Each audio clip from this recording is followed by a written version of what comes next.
Welcome, everybody, back to the Classic Life podcast, the last podcast of the year. So fucking hyped for this episode. Ulduar should be coming out very soon. We'll talk about when we think Ulduar is going to come out soon, obviously. But today we are catching up with our boys Rugs and Zirene. We're going to talk about everything we can at Ulduar, not doing necessarily deep dives into the bosses themselves, but how you guys can actually progress through the raids. There's going to be a good ways to tackle this raid. It's definitely going to be a challenge for people, and there's a lot of ways you can waste your time and just end your entire raid nights. And then we're going to talk about a few other things. We're going to just dive into everything and catch up, see how everyone's year was and what everyone's excited for moving into basically phase 2 in 2023. So starting with our boy Crix, how the fuck you doing? Happy holidays.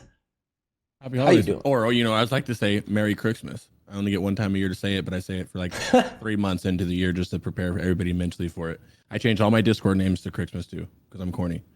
Hope you guys are doing great. Happy holidays. I've just been playing a lot of WoW. Well, I mean, a lot of family time, but trying to sneak in WoW when I can. And yeah, of course. Yeah, just loving it. How you guys doing? Doing well, Rugs? Yeah, first of all, did anyone do anything crazy actually for Christmas? No, I have kids and I'm married, so didn't do shit. Oh my God. Hey, those days are gone, but we just sit at home and the kids wake you up at 5 a.m. screaming about presents, you know, the good stuff. Yeah, same. We're just chilling, trying to catch as much sleep as we can. We got a new baby here, so we're just, trying to hang on. New baby alert! Yeah, congratulations, by the way. Did you go with Crix as his name? His name is Jordy. Damn. Damn it. He's not even here. He made it. Crix, when's the tree coming down, man? Probably tomorrow. Okay. Well, actually, in the neighborhood we live in, the Boy Scouts come and pick up the trees, like the real tree. So in the front room is a real tree. And so I have to take that out after I unwrap it because I killed a tree. It died like 3 days into having it. I bought a huge, luxurious, just lush, alive tree, and it was dead within 3 days because I put too much lights on it and didn't pay attention to it. So we had a dead Christmas tree in our house for like 2 weeks. That's Wednesday Addams how that happens? Yeah, if you have too many lights on there, and it dies out because the lights are hot. And I'm using some old Christmas lights from like back in my day type shit instead of getting like the new LED lights that don't do that, right? They have lights that don't do it, but yeah. Zirene, how you doing, brother? How was your Christmas or doing holidays? Good, didn't do anything crazy, just stayed home and played WoW. So, I mean, that might be a little crazy for some people, but I didn't spice it up at all this year. Is that a real thing? Live trees are just a good way to get pet bugs? My dog has one of my pit bulls got severe pet bugs out of absolutely nowhere. So that's kind of funny. I mean, well, it's not funny, but that's random if that's true. Someone just said that in chat. It's like, that's hilarious. That's crazy. awesome. It makes so much sense because she got bugs out of nowhere. She's just scratching everywhere. It's crazy. Anyway, sorry. Damn, that is actually inconvenient as fuck. Yeah, that makes sense. It's funny that all of us, well, I guess not me, but like everyone, and I think a lot of people like watching, even like a lot of gamers, what you do on the holidays is like, well, you see your family really quick, or you do like the calls and everything, and then it's like, all right, and then I played WoW, or like I played games. Yeah. Yeah. As a little kid, you used to always get like something new. It was like you had like a GameCube or an Xbox or something. You got like the new game you've been waiting for. It's like, oh my God, cool. Okay, bye. You're just waiting for everybody to stop talking to you so you can go play. Yeah, it's like you're waiting on like grandma. It's like, yeah. And you have a Mom, can I go? Before you're going to the next family member's house, you're just like, yeah, exactly. Can I just go play this game already? What the heck is this? Oh, that's literally God. been my life. Like, if you ask what I've been doing the last week, it's just been playing this new rogue that I got to 80. Dude, I saw that. Yeah. I was lurking yesterday and he's like, combat, let's go, dude. Are you combat? How are you liking it? I'm combat. I don't want to play assassination right now. I just want to mess around with combat, and it's so fun, dude. I've never played it on private server, and combat is awesome, man. It feels like a feral druid, but it's like easier, and the cooldowns, there are more cooldowns, and there's more utility. It's awesome. It's really great. It looks fun. I want to play one really bad. I'm going to start one at some point. Yeah. It's going to be my first melee I've decided to play. I play only combat rogue as well. I won't play assassination. You guys what's the difference? Like, what's the game style? They have a rotation, I guess you would say. Like bleeds versus like straight up damage, or well, for a lot of your damage comes from poisons, and you basically just have your main like damage white hit thing, slice and dice, refresh off of it in venom. So the rogue rotation for assassination becomes 2 buttons, and that's not an exaggeration. You keep up 1 to 2 things, and that's it. So you envenom, and then you just pool and you mutilate until you have 4 to 5 combo points, and then you wait until your envenom's about to wear off, and you pool energy, and then you envenom again, and then you mutilate during the envenom, pool energy, and you just do that over and over again. It's literally someone in stream yesterday actually like characterized it perfectly. It's literally the Malagos rotation.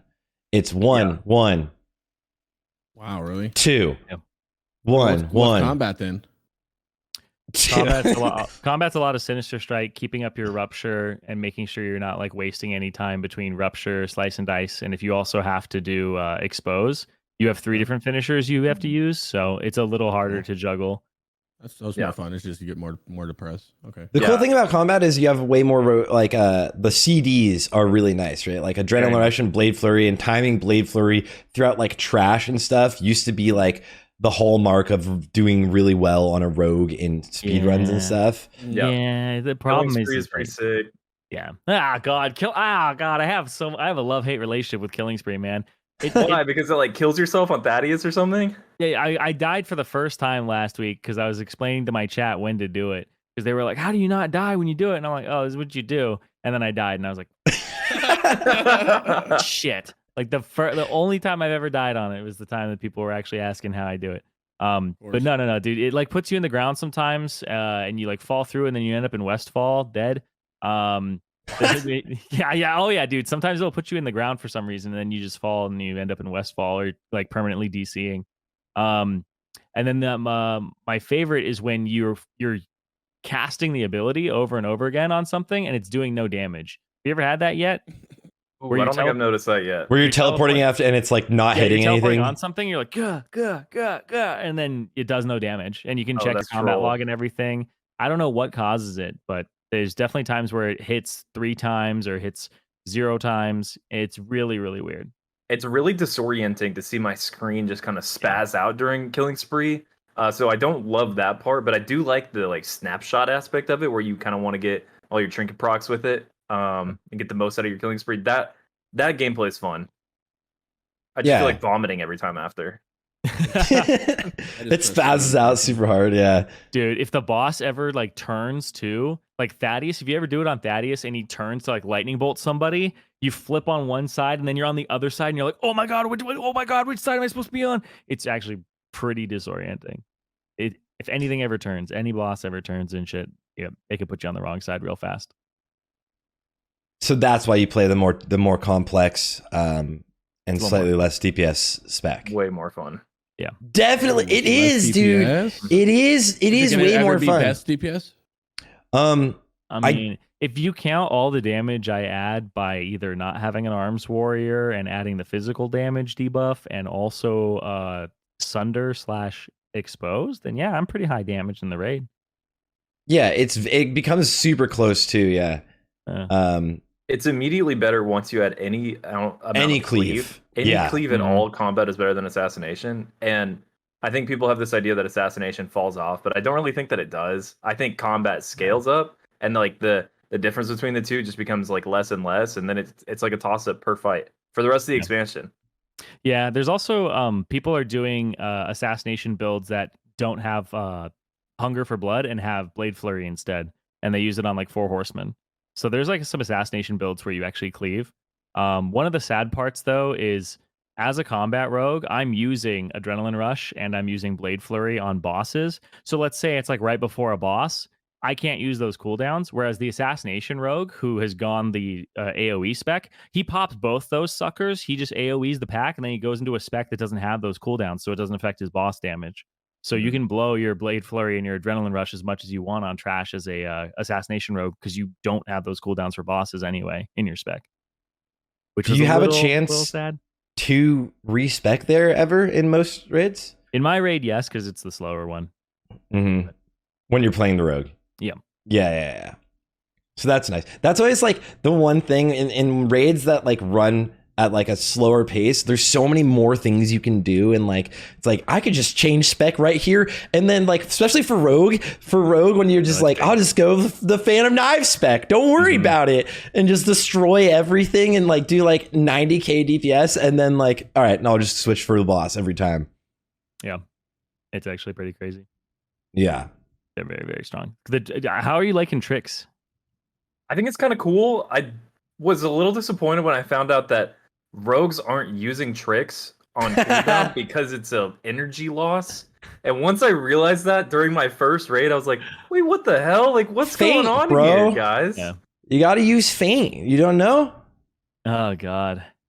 I mean, that's just kind of annoying to me. Like, I was playing and I was like trixing my warlock on cooldown and like doing it as best as I can. Then I realized the two other rogues that were in the raid next to me on my first raid doing it weren't using theirs except for the opener. I'm like, okay, what's going on here, guys? Like, what's the deal?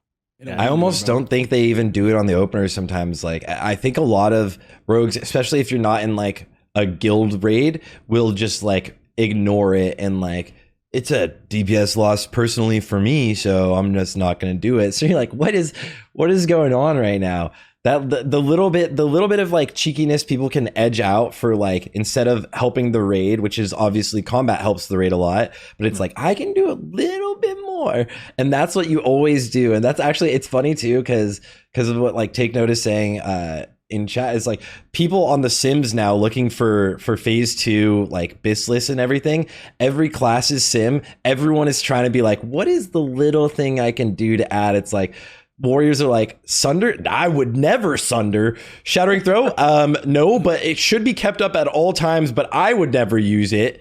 You know, like little the little that things. Your parse directly, but affects the raid. So yeah, make sure you keep that up. But in T10, Rogue 2-piece is tricks no longer takes energy. It gives you 15 energy when you use it. Yes. Oh, that's sick. So, yeah. So you actually get a DPS boost from trixing. I like that. As a warlock, I've asked for tricks from rogues, and it's actually insane. It's a 30 energy swing on an ability. It's pretty crazy. Used to cost 15, now it gives you 15. It's actually super good. That is actually huge. Yeah. I was kind of enjoying using it like with my warlock that I was partnered up with, and trying to do it once on the open and then once right around like 37%. Yeah. And that like to me felt like a really fun little game that I was playing on top of keeping up EA, Slice and Dice, Rupture, and then all my cooldowns. I thought that gameplay was really fun. So I hope that like, I don't know, I'm looking forward to tier 9 for that. When you're doing this is actually an interesting question for that, but like when you're moving quickly or you're in like a guild raid, like maybe a speed or a parse or anything, do you guys find yourselves reapplying your corruption and stuff in the snapshot at 35%, or like trixing again like at those lower percentages? Because I was watching Alando the other day, and he was doing his warlock raid. He was like, there's no point, the bosses die too fast, other than like maybe patchwork. I mean, I'm always going to re-snap a Death's Embrace because you're going to drain at some point. Unless you don't have everything for it, yeah. There's times when you won't, but for the most part, you're going to, especially if you have tricks. Right. If you can get dying too fast, and there's just exactly. If it's like melting, like some bosses do melt, like like a Mex Nuna or something like that. I would still on a Mex though, because that's still, if you get a tricks on it, if you're getting the double. A Nubricon, Gluth, the really fast fights. As long as you're getting the double. Double, then I wouldn't, but yeah, I still would. All right. Well, it's good to know, because I'm like, I don't even. I leveled up my warlock and I did like 2 raids on it, and now it just sits there. Yeah, Lano's in another world, another bracket of human beings with warlocks. Well, with every class obviously that he touches, but that dude's gaming, bro. That dude's mega gaming. I've been watching him play retail too. That dude just games in every aspect of World of Warcraft. It's pretty crazy. Yeah, I fucking love it. Have you guys, anyone else been playing retail? Zirene, you've been playing Crix. I dripped the largest amount of sweat in the first 3 weeks of the game possible. Set some records for myself. I was super happy, and now I don't play because some shit's coming up, so I don't really want to invest too much time. But yeah, I know Life the Keys. Got to a good IO, cleared the raid, had a lot of fun with it, got some good loot, and then I was like, okay, cool. Now let's take a little break and come back when, later. But it's a lot of fun. I love the way it is. I think objectively it's a lot of fun if people looking to play a different game. You just have to attack it like that it's a different game. Like, you have to think of it. It is a different game. It's supposed to be a different game. Mm-hmm. Yeah, it's a good tie over into Ulduar if you're looking for something to do. I'm That's loving why I the think state it of came World out of at a really Warcraft good time. It was Mhm. like we were sitting in like this Nax dry period. Mhm. You know? Yeah, it's been out for a month, and people usually, it usually takes about a month or maybe a little bit longer before people realize it sucks. And it's been out a month, and nothing's really going wrong, man. The keys are great, the raids are cool. They're not ridiculously hard like the last one was. Good entry to barrier, whatever that barrier to entry. Yep. Yep. Good entry to barrier, yes. Yeah, dragons are pretty fucking cool. The dragon race is kind of stupid to me. I don't play any of the new classes, but your mount is just a dragon now, so that's pretty cool. Yeah. Big vibe, bro. Big vibe over there. Fuck yeah. The cross faction. What I like about it is you always have something to do because everything is cross faction and cross server, so you can do everything pretty much with alliance if you're horde on a different server. Mm-hmm. Unless it's EU, it's still like faction. I mean, it's still like region locked, right? And so you like always have something to do. Like you don't have to be like, oh man, I'm on a dead server or nothing. There's constantly millions of people that you can play with. Okay, millions a little over, but you get it. There's a lot of people that you can play with. And that's kind of because I get like bored. I'll be like waiting for a queue, even in classic. If I'm just, there's times when I want to play WoW, but like there's nothing to do exactly. Like, okay, I'll do some heroics right now, but I'm like, I got to find a group, or I don't want, you don't have to do that right. Just like, what do you want to do? Oh, there's already thousands of people doing it. And that's kind of cool. Yeah. For my brain. That's something that like I think they've really done well in retail, and I think there's a lot of criticism, especially from like some content creators that like do PvP especially, or a lot of people that can't transfer to realms where their friends are, that you feel like, one, there's obviously not something to do at all times, and then two, you can't play with everybody you want to play with. And I get the idea that that's like the classic, like that's classic, right? But that's not necessarily what we are in anymore. Now that we're in Wrath of the Lich King, we're getting a lot closer to the modern version of the game. We're still playing a classic version, and we're finding a lot of nuances in it. But I don't know how much that would be detrimental to like the feel and vibe of the game if you could just play with whoever you wanted to. I think classic doesn't need that. I feel like it's fine. I think we're kind of just like, hey, it's the server. I mean, need it or not, I don't know. I just feel like, hey, we're all used to it. Just do whatever you're gonna do right now. It's like they didn't do the looking for group tool. Like they kind of can't change anything, That'd be kind of like, hey guys, you guess you're right. We should have had this in the whole time, and then they give it to us. I mean, I they don't did know. that with race changes, or they're Didn't doing they do that with race Didn't they do changes. that in the past too? Actually, with it, didn't the LFR or whatever come up in the middle of Lich King or something? Yeah, it came out late in the original, I think. Yeah. But they in the interview with the community council, the devs said that race change itself is too hard to do, or it's harder in the code, so they're not focused on it. It's faction change, which is easier to do. So it means you're gonna have to faction change twice if you want a race change. Ooh, isn't there a lock on faction changes? I'm Once not every, sure. 3 months. Probably would be. Probably There not probably though, would if they be, or know there that a lot probably of people wouldn't want. be if they want money. Yeah. Yeah. So it's either would or would. I don't know. Either way, I'm faction changing. I got like 5 horde characters from mating horde of all TVC. I would love to get over to the alliance side now. Yeah. That is the opposite direction Yeah. of Wait, everybody. All my guild's alliance, so I don't got a choice, right? There's so many characters I want to play that I don't want to re-level up because I'm like, oh, I already have them all 70. Like my warrior, my hunter, my mage, my everything is. But all of your alliance characters are on Benediction, which is a locked server. Ooh. Well, I don't know. I'll figure it out, dude. Huh? Yeah. don't know. I guess like transfer wise. There's no way to. Yeah, there's no way to figure it out. You can't transfer over there. That's a good point. Mm-hmm. I don't know. You can't I don't know, transfer dude. to a realm even if you have characters there. It's just you can start new characters. That's a good. I don't know. I have You no can't. idea. I have no Can't. idea. You can't. You tried? Yeah, I've already tried. You can't. There you go. You can make new characters if you already have one there, but you can't transfer characters you have. Hearts and dreams broken.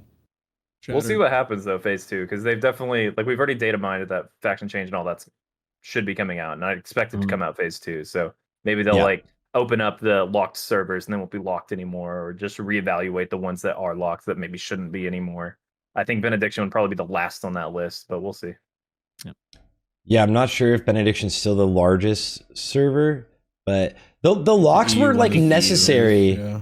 At the times when the locks came out, it was necessary because it was like entire servers were just flocking to every those 2 mega servers.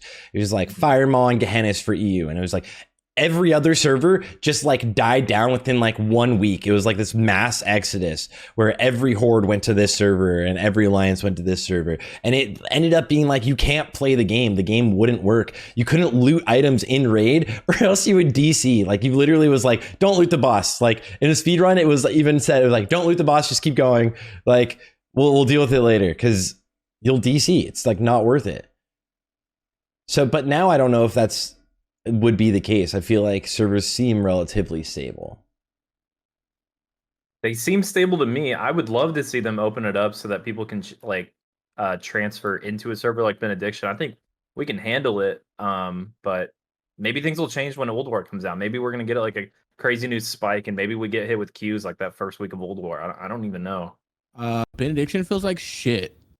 I can't fucking do anything Dalaran. on that server. It's bro. only I Dalaran can't at even night. fucking. I open a mailbox. I'm like, oh, here, mail's here, some Blue's Clues shit. I click the mailbox. That shit doesn't open up for like 3 minutes.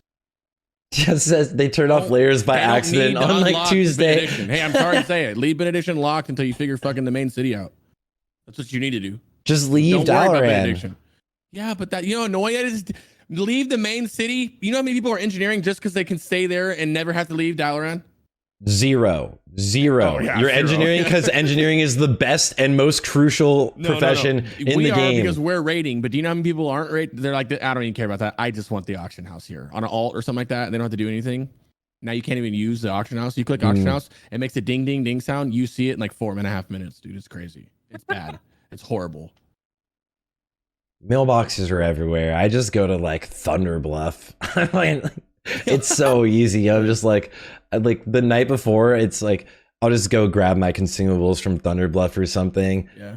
Because raid days, yeah, you can't buy anything. You can't even bitched open out. the mail or trade your own characters. Yeah, I bitched out and default now I just AFK on Ironforge. Yeah. Look at that beautiful question by Take Note. That can lead into a wonderful Yeah, should conversation. we? All right, Ulduar. The raid should be coming soon. TM. The season, phase or season 1 will be ending on the 9th and 10th. So the PvP season ends, and generally we have about 1 week until the actual next phase starts, and raids launch on a global lockout now.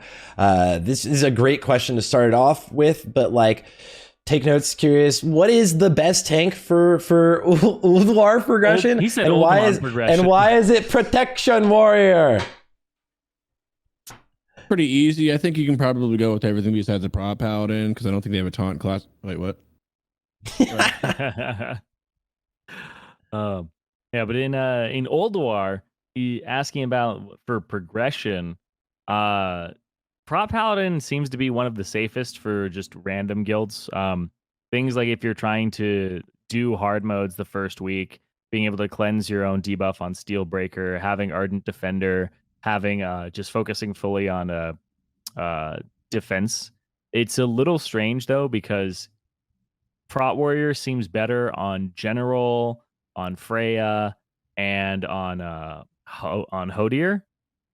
Prot Paladin struggles a little bit on Hodir. You have to swap on like your offensive gear instead of your tanky gear, which you do need 2 sets for sure now. It really feels like that in Ulduar, or at least that's what I ended up feeling like. So yeah, I would say that those two are pretty equal. I am personally leaning towards probably playing my Protection Paladin the first day instead of my Prot Warrior, and I'm most surprised by Blood DK because it's a lot better than I thought it would be in this tier. I thought they would be like TOGC before ICC dodge nerf and stuff, being like really good there. But I'm actually surprised at how good they are here. Like there's a lot of things they can anti-magic shell on bosses. There's a lot of things that they can just dodge and have really high mitigation or avoidance and just effective HP in general. And there'll probably be a lot of guilds off tanks, realistically. So. And Blood DKs are like the best tank for Hodir for threat. They're the best tank for Vezax for threat. Yeah. They've got really good range for Yogg. They're really useful on Freya to be the one to tank Freya and also help kite like a Snap Lasher or just like random duties on normal modes. They're really, really good. Yeah. I think the only downfall with Blood DK really is from our testing on Algalon, I feel like And this kind of surprised me. I genuinely thought Blood DK would be better than Bear on Algalon, but in my experience, I think Bear was doing better than Blood DK on Algalon, just from our attempts on it. It was. Why do you think that is? Why do you think that is? Do you think it's a gear thing, or? Mostly because Algalon right now is doing so much damage that you basically need a DR up at all times. And Bear kind of just has like way too much effective HP where there's like wiggle room for error. And wiggle room for error can like literally make or break a pull. A Blood DK, as far as DR, all they really have besides, if you're not like including Blade Barrier uptime, it's really just IBF. Everything else is like dodge or effective HP with Vamp Blood, which expires after some time. Bear has a ridiculous amount of effective HP plus Survival Instincts, which lasts like 30 seconds if it's cliffed. It's ridiculously long how long Survival Instincts last. So Bear is surprisingly good on Algalon. Does your tier bonus also increase the duration of it in this tier, or is it the next one? The tier 7 4-piece? Tier 8. Let me see. Do you guys think then what do you guys think is the best or strongest tank duo moving in for progression? I'm curious how you guys think each of the tanks are going to work out there, or like that could easily be a question for like on the higher end, right? Like what do you think would be the best for a top guild, or then what would be the best for your average person moving into the raids, trying to progress through these raids? I'll go first and say when it comes to main tank, especially in Ulduar, and this is basically only because of Algalon and then the way that like fusion punches are working right now on Iron Council, I would not and cannot recommend a prot warrior for progression in Ulduar over a prot paladin because of Ardent Defender alone. If you take off all their damage and utility and everything, and you just, if you straight up say these two classes are equal across the board, which I'm not sure if they are, but if we say that they're equal, I have to go with the Ardent Defender for Algalon. It is insane how helpful that is and how much that can literally save a pull. I cannot recommend a different main tank other than a prot paladin. Has to be.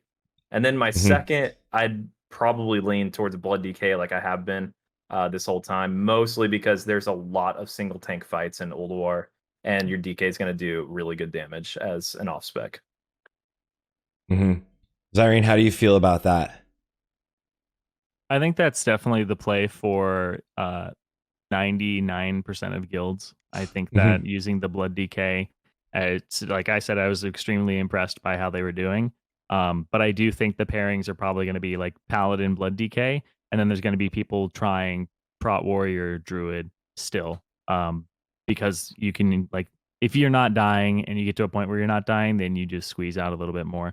And there's some guilds who are already just having an okay time in Ulduar, and they're like, I know like Yoda and like Phil West and stuff like that have been talking about like they were struggling on Iron Council, and then boom, they swapped a Prot Warrior and they killed it. It was like, wait a second, how'd that happen? So because I've been like having my Ardent popped, and I'm like, Jesus Christ, this sucks. Like halfway through the fight, I'm like, if I was a warrior, would that just pop me right there? So, yeah. I had a similar experience on our PTRing on Iron Council too. I was doing DK tanking, and I was getting murdered in the last phase, and then I switched to Bear, and I tanked Steelbreaker from phase 1 all the way to 3, and doing that, we killed it. We one-shot it. And am I saying that Bear is better than DK on Iron Council? Maybe not, because AMS is so useful, but it helped us one-shot it then, and we nailed it every time afterwards with me going Bear. So sometimes that's all it takes. Errol, Rug said it. Yeah, I mean, Discords, come on, you heard it. There's also a few things that like as a tank approaching, like something I actually think we should talk about today is just like how you gear. Because in Nax Ramus, it's like speed running wise, you're going as offensive as possible, right? Like I'm using Grim Toll on both my Prot Paladin and Prot Warrior for hit. You're using like Dark Moon card, Greatness for strength and just extra block value as well as AP.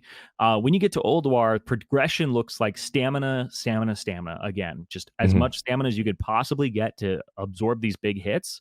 And then eventually you'll start getting that higher eye level gear. But when you're going for progression, it feels like as a Prot Paladin, you're going to want a full stamina set, and then you're going to want a set that has some threat in it as well for something like Hodir if you're tanking that. or like the beginning of Iron Council. Now, if you're somebody who's on off tank duty, like a blood DK, start putting together a full avoidance set with stamina. Like, just, it doesn't matter what your threat is, just full avoidance, because there's things where you're going to be tanking Steelbreaker or like Feral Druids, right?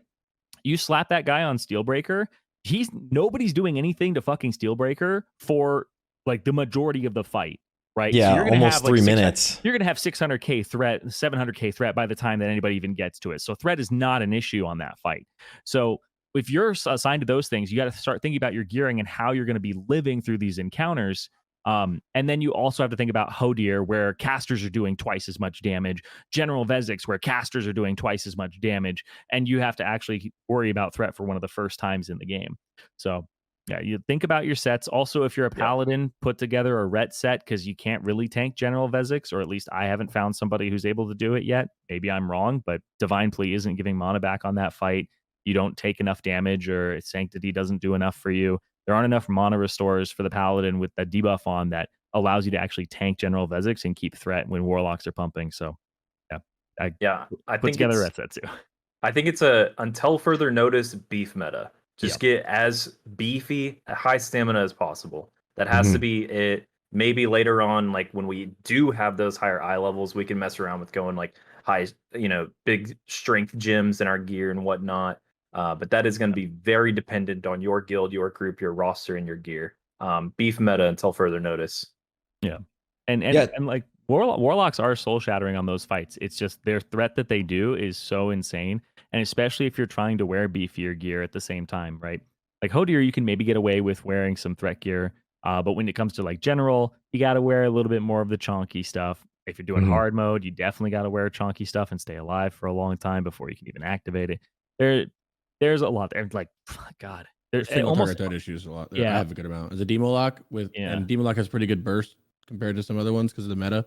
I get a little bit of can you stop me real quick? Like and shatter. You know what I mean? Like whoa, I'm pumping a little hard. Yeah, that happens a couple times. Yeah, like on General Vezix on a hard mode, maybe a paladin could tank it because nobody's going to do anything to it until later because the damage doesn't matter. So maybe you could get enough of a threat lead that it's not a big deal, but you basically run on empty the entire fight and can't use your abilities. It's kind of miserable. That hard mode is such a waiting game, but that's an interesting thing. I don't like that one. Because tanking in general, and one thing that we saw, like Noob's main tank or main feral tank, Big Thunder, was telling me that he struggled to be able to tank Algalon with Bear, so they ended up doing double prop paladin. So they brought the triple tank duo, right? So like they had double prop paladin on Algalon, and he was just like kiting around the constellations. But one thing that we were talking about with Jordy the other day was that one of the biggest things a lot of guilds can do to be able to kind of progress through this raid is to really gear tanks right away, because gear really scales for the tanks a lot now, because you actually want all of this extra stamina, avoidance, everything like that, instead of generally a lot of thought processes for a lot of guilds was like, let's gear our DPS so we can kill bosses faster. Now it's like our tank needs to live so we can kill the boss. Yeah. And all the tank 4 sets are incredibly good. The Druid one is 8 more seconds on survival instincts. The Prot Paladin one is 600 more block because it goes back into your 30% talent, and it's basically up all the time. So between just the 4 set of a Prot Paladin plus plus the new Libram they get, it's 900 block value when they enter combat. That's on basically all the time. That's added on top of everything. DK is anti-magic shell is 10% physical damage reduction when you use it, and Prot Warrior is shield block is 10% magic damage reduction when you use it. So all of the 4 sets are really focused around damage reduction or survival cooldowns, and they're really nice. They are very, very nice. I don't know tanking much, but I remember the first clear on the PTR that we did was nobody put on any Ulduar gear that dropped. We just did the whole thing to see what it was like without it. And then the second time we did it, we fed Baron as much gear as we possibly could. I remember hearing him, I don't know much about tanking, but every time he get a P, I can feel this. This is much better. That's what you say when you want the gear on live too. You just, man, this is making such a difference. Wait, you don't just wave your demonology flag? Yeah, I need that. Actually, I need that. Oh, Darcy, that's my loot council. You don't just wave your demonology flag? Weird. Okay. I have a question. Go ahead, Rex. Go ahead. To be fair though, like when we were doing Algon polls in the group that I was with, we didn't have our tanks equip any Ulduar gear. We had them in full phase 1 bis, and we never killed it. Our best attempt was 4%. To me, that's close enough to know that like what we were doing was working. And our tanks didn't have any Ulduar gear. So you can do it. You can do it. We did double prop paladin. It's 100% doable. And to me, knowing that information, the conversation changes because we're talking about like funneling tank loot. Well, funneling tank loot only comes down to 2 things because when tank loot drops, the tanks get it. So the only things that you would ever prioritize them over a DPS would be tier and crafted items. And I don't think I could ever put myself in a situation where I'm giving them tier over a DPS or even potentially a disc priest because their set bonus is ridiculous. I don't think I could give them tier, but I'd give a tank a crafted item. Their crafted belt and boots are ridiculous. And if I can manage to get that in their hands before we go on to a big progression boss, no matter what that boss is for whatever guild or whatever group, that to me is something that I will sacrifice. I think that is worthy, but not tier. Yeah, I think really? I don't know how good the tier sets are for like Paladin is Paladin, Priest, Warlock, right? Still? Is that right? Yeah, Warlocks we like it, but it's like whatever. It's not the big end of the world, right? Because tier didn't get the eye level buffs because it's a normal mode item. So like tiers 2, 3, 2. So it's like the tier set bonuses are what you're looking at to get out of them.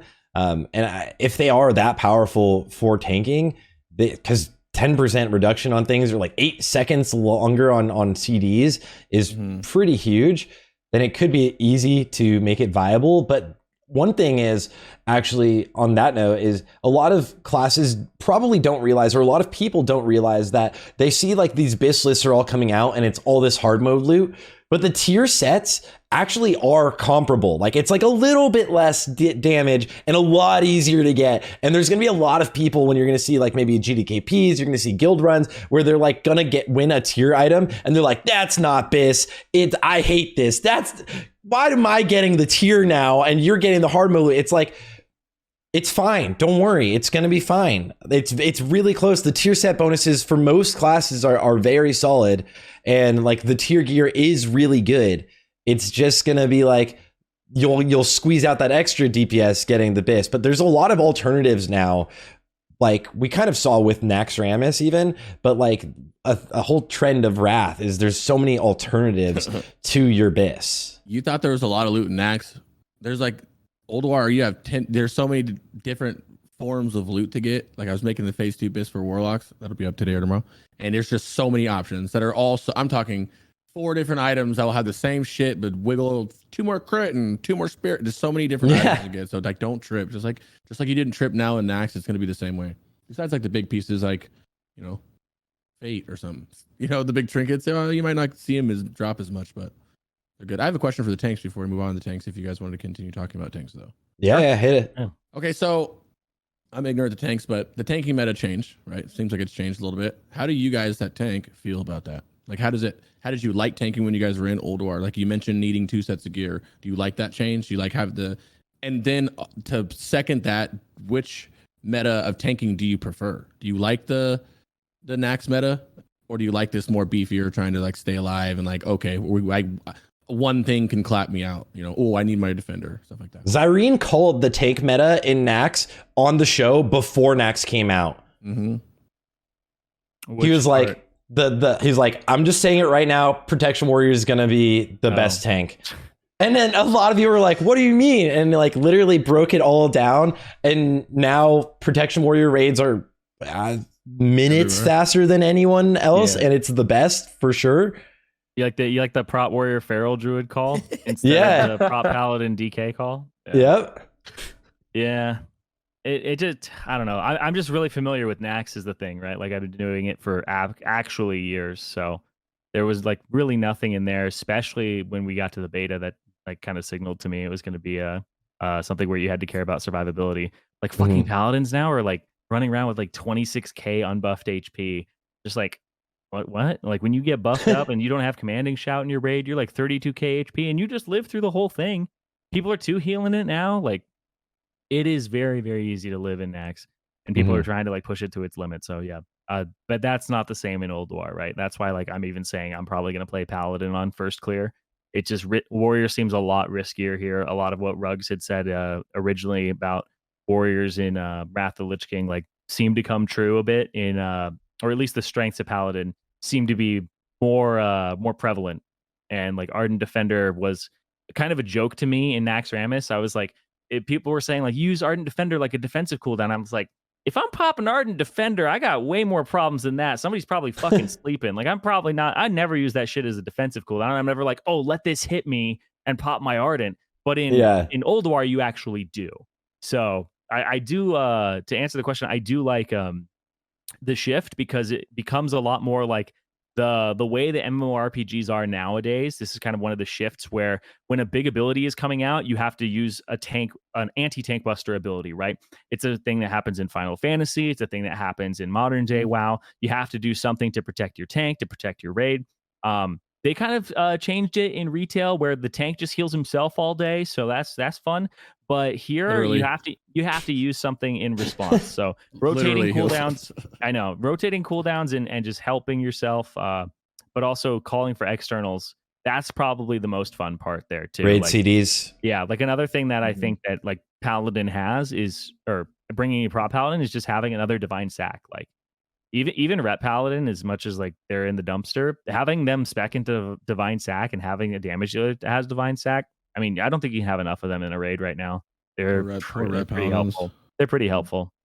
So. Yeah, I agree 100%. If based on Crix's question, like the meta is shifting to where it is now in Ulduar, I think the meta being determined by the boss fights, strictly changing how your communication style changes, that is everything to me. That is way more enjoyable for a day-to-day tank than the Nax meta, because I actually have to use my mic. I have to call for DRs, and it matters to have them up for a tank buster mechanic. It matters to have them up just like duration and uptime. I started making it's a normal weak ore, but it's like I had to start making weak ores to like make sure I know the exact amount of duration left on a certain DR, and knowing like making sure my setup for when to call for externals is right next to it, so I can keep those like boom boom, call for them exactly. Like that is what makes a good tank, not gymming strength.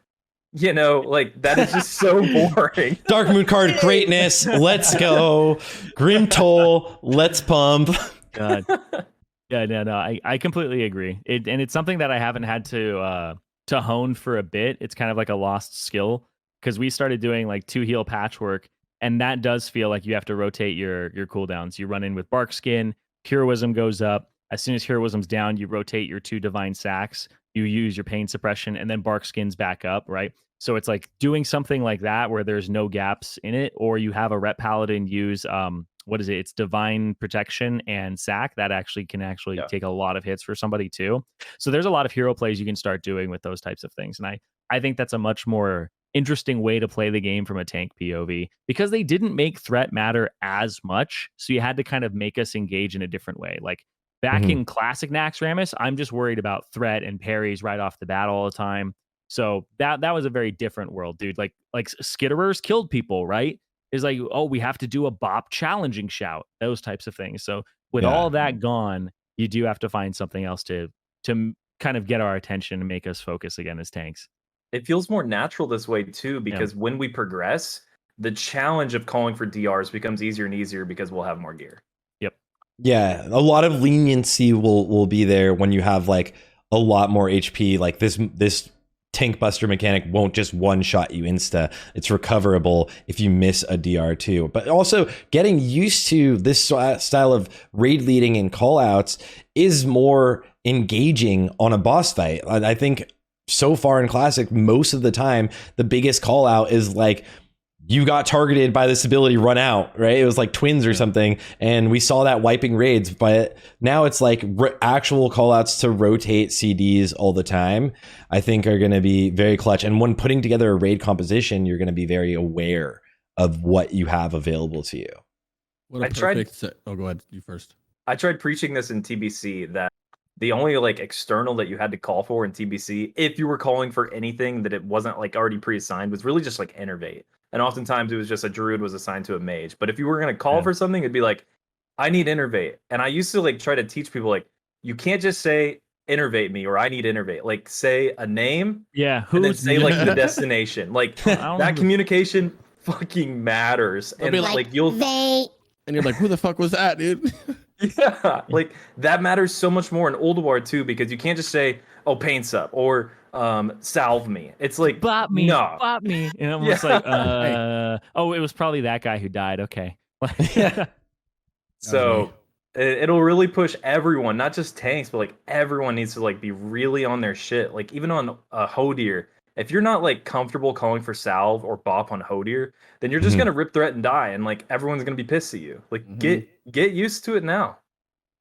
Yeah, you're already doing 20k DPS. Like imagine with the gear and stuff, you're gonna pull threat probably. Yeah, it catches you off guard because like you play TBC where I mean I'm a warlock, but you play TBC where you're just watching your threat pretty much for the most part the whole expansion, right? And then Lich King comes out, you're like, oh, I don't have to watch threat anymore. Really, I'm just gonna go and not really pay attention. And then you go to Hodir and you're like, oh shit. Yeah. Let me go ahead and turn that threat meter back on that hasn't been on for a long time, you know? Yeah. Threat scaling for tanks is a little strange too in Ulduar. It's kind of the same thing that happened in Sunwell, going from or at least for Prot Paladin, where you went from having like T6 and you were just running around with a bunch of spell power, and then you go to Sunwell and it's not really a spell power upgrade, it's just a parry or a dodge upgrade. So a lot of the tank gear just makes you have more survivability. Granted, everything having higher eye level and more strength on it is going to give you more AP and more of what you need to get threat, but you're not having the same threat scaling or DPS scaling as other classes. So I'm interested to see what threat looks like in full BIS with those multipliers from fights like General, like Hodir, and if it actually becomes a challenge. Because you mentioned that, I just really fast forward move past tanks. Was curious, how do the tank meta, does it shift as we move through Ulduar, as we start getting more gear? Because early on, you want the prop pally for like that cheat death, right? Like you just don't want to die to a thing you literally couldn't live through. So as we get the gear, especially with the scaling gear that's so high, how do we see a shift? Zirene, you can start. Yeah, it's always going to be when a new tier comes out, armor and HP are the god stats for you, and playing a paladin is going to be safe, and so is playing a blood DK or a feral druid. But as you get further and further along, and you get more gear, if things aren't killing you and you aren't making use of Ardent or anything like that, then that's where the warrior comes in. But also the other thing is, are warriors really going to be? Sorry, I guess in my mind, how good Fury Warrior ends up being in full BIS could push out Prot Warrior, because then you just get the commanding shout from a Fury Warrior. It's stronger from them as well. So if they end up actually doing good DPS by the end of the tier, you might not run the Prot Warrior. But I think my hunch is that you'll run the Prot Warrior still by the end of it, in those top runs. But And you think the off tank will be the bear again? Yeah, I think it'd be the bear if the Fury Warrior isn't there again, right? Like that's kind of the thing. As soon as Fury Warrior pops up and is good, then those two are much more contested, because you need the buff, you need the or you want the buff and you want the commanding shout. So yeah, you don't want to nerf your DPS as well. But like the thing that like you were just talking about, does it change the deeper you go into Ulduar? It actually changes from like boss to boss. Like the best tank for one boss is not the best tank for another boss, and it actually changes almost every fight. Like General Vezix is a very big example of that. Yogg Saron, I think Yogg 0 by the end of it, you will probably one tank, because you'll have enough damage to just burn through it, and there's nothing on that fight that requires two tanks that I can think of. So you'll want more DPS and just to burn it faster. And fights like Freya, oh my god, like every fight there's something different, and off tanks are going to have to be on their toes, because they might have to main tank some fights because their paladin was tanking before and he can't really do it, or they have to tank Steelbreaker and get used to the movement. There's a lot, like, am I putting my Prot Warrior on Steelbreaker? Probably not. He's probably going to be adding Sunders to the first few things, and you're putting the bear and the blood DK on Steelbreaker. So yeah, your off tank has to be, in my opinion, being an off tank is probably going to be one of the hardest things in Ulduar, because being a main tank, you don't have as much trash to lead. You don't have as much in that regard. You can focus a little bit more on externals and all that. But being an off tank, you're going to have to learn to be a good DPS player, to also main tank fights, and to also be an off tank. So you're going to have to be able to do all three jobs. Real versatile now. Yeah, you have to be very versatile. to be an off tank. I think it's the hardest job that's going to be in Ulduar personally. Mm-hmm. So Right. reward them well with good loot. hardest job to do at like the extreme level, right? Because they have to do everything. So Mm-hmm. I have a random question about tanking. Oh, How yeah. much of the tanking in Ulduar felt or I guess the tank survivability in Ulduar felt out of your hands? Does that make sense? Like, how are there new external factors involved of you guys surviving in Ulduar versus Nax? More than before. Obviously, like, can you explain that a little bit?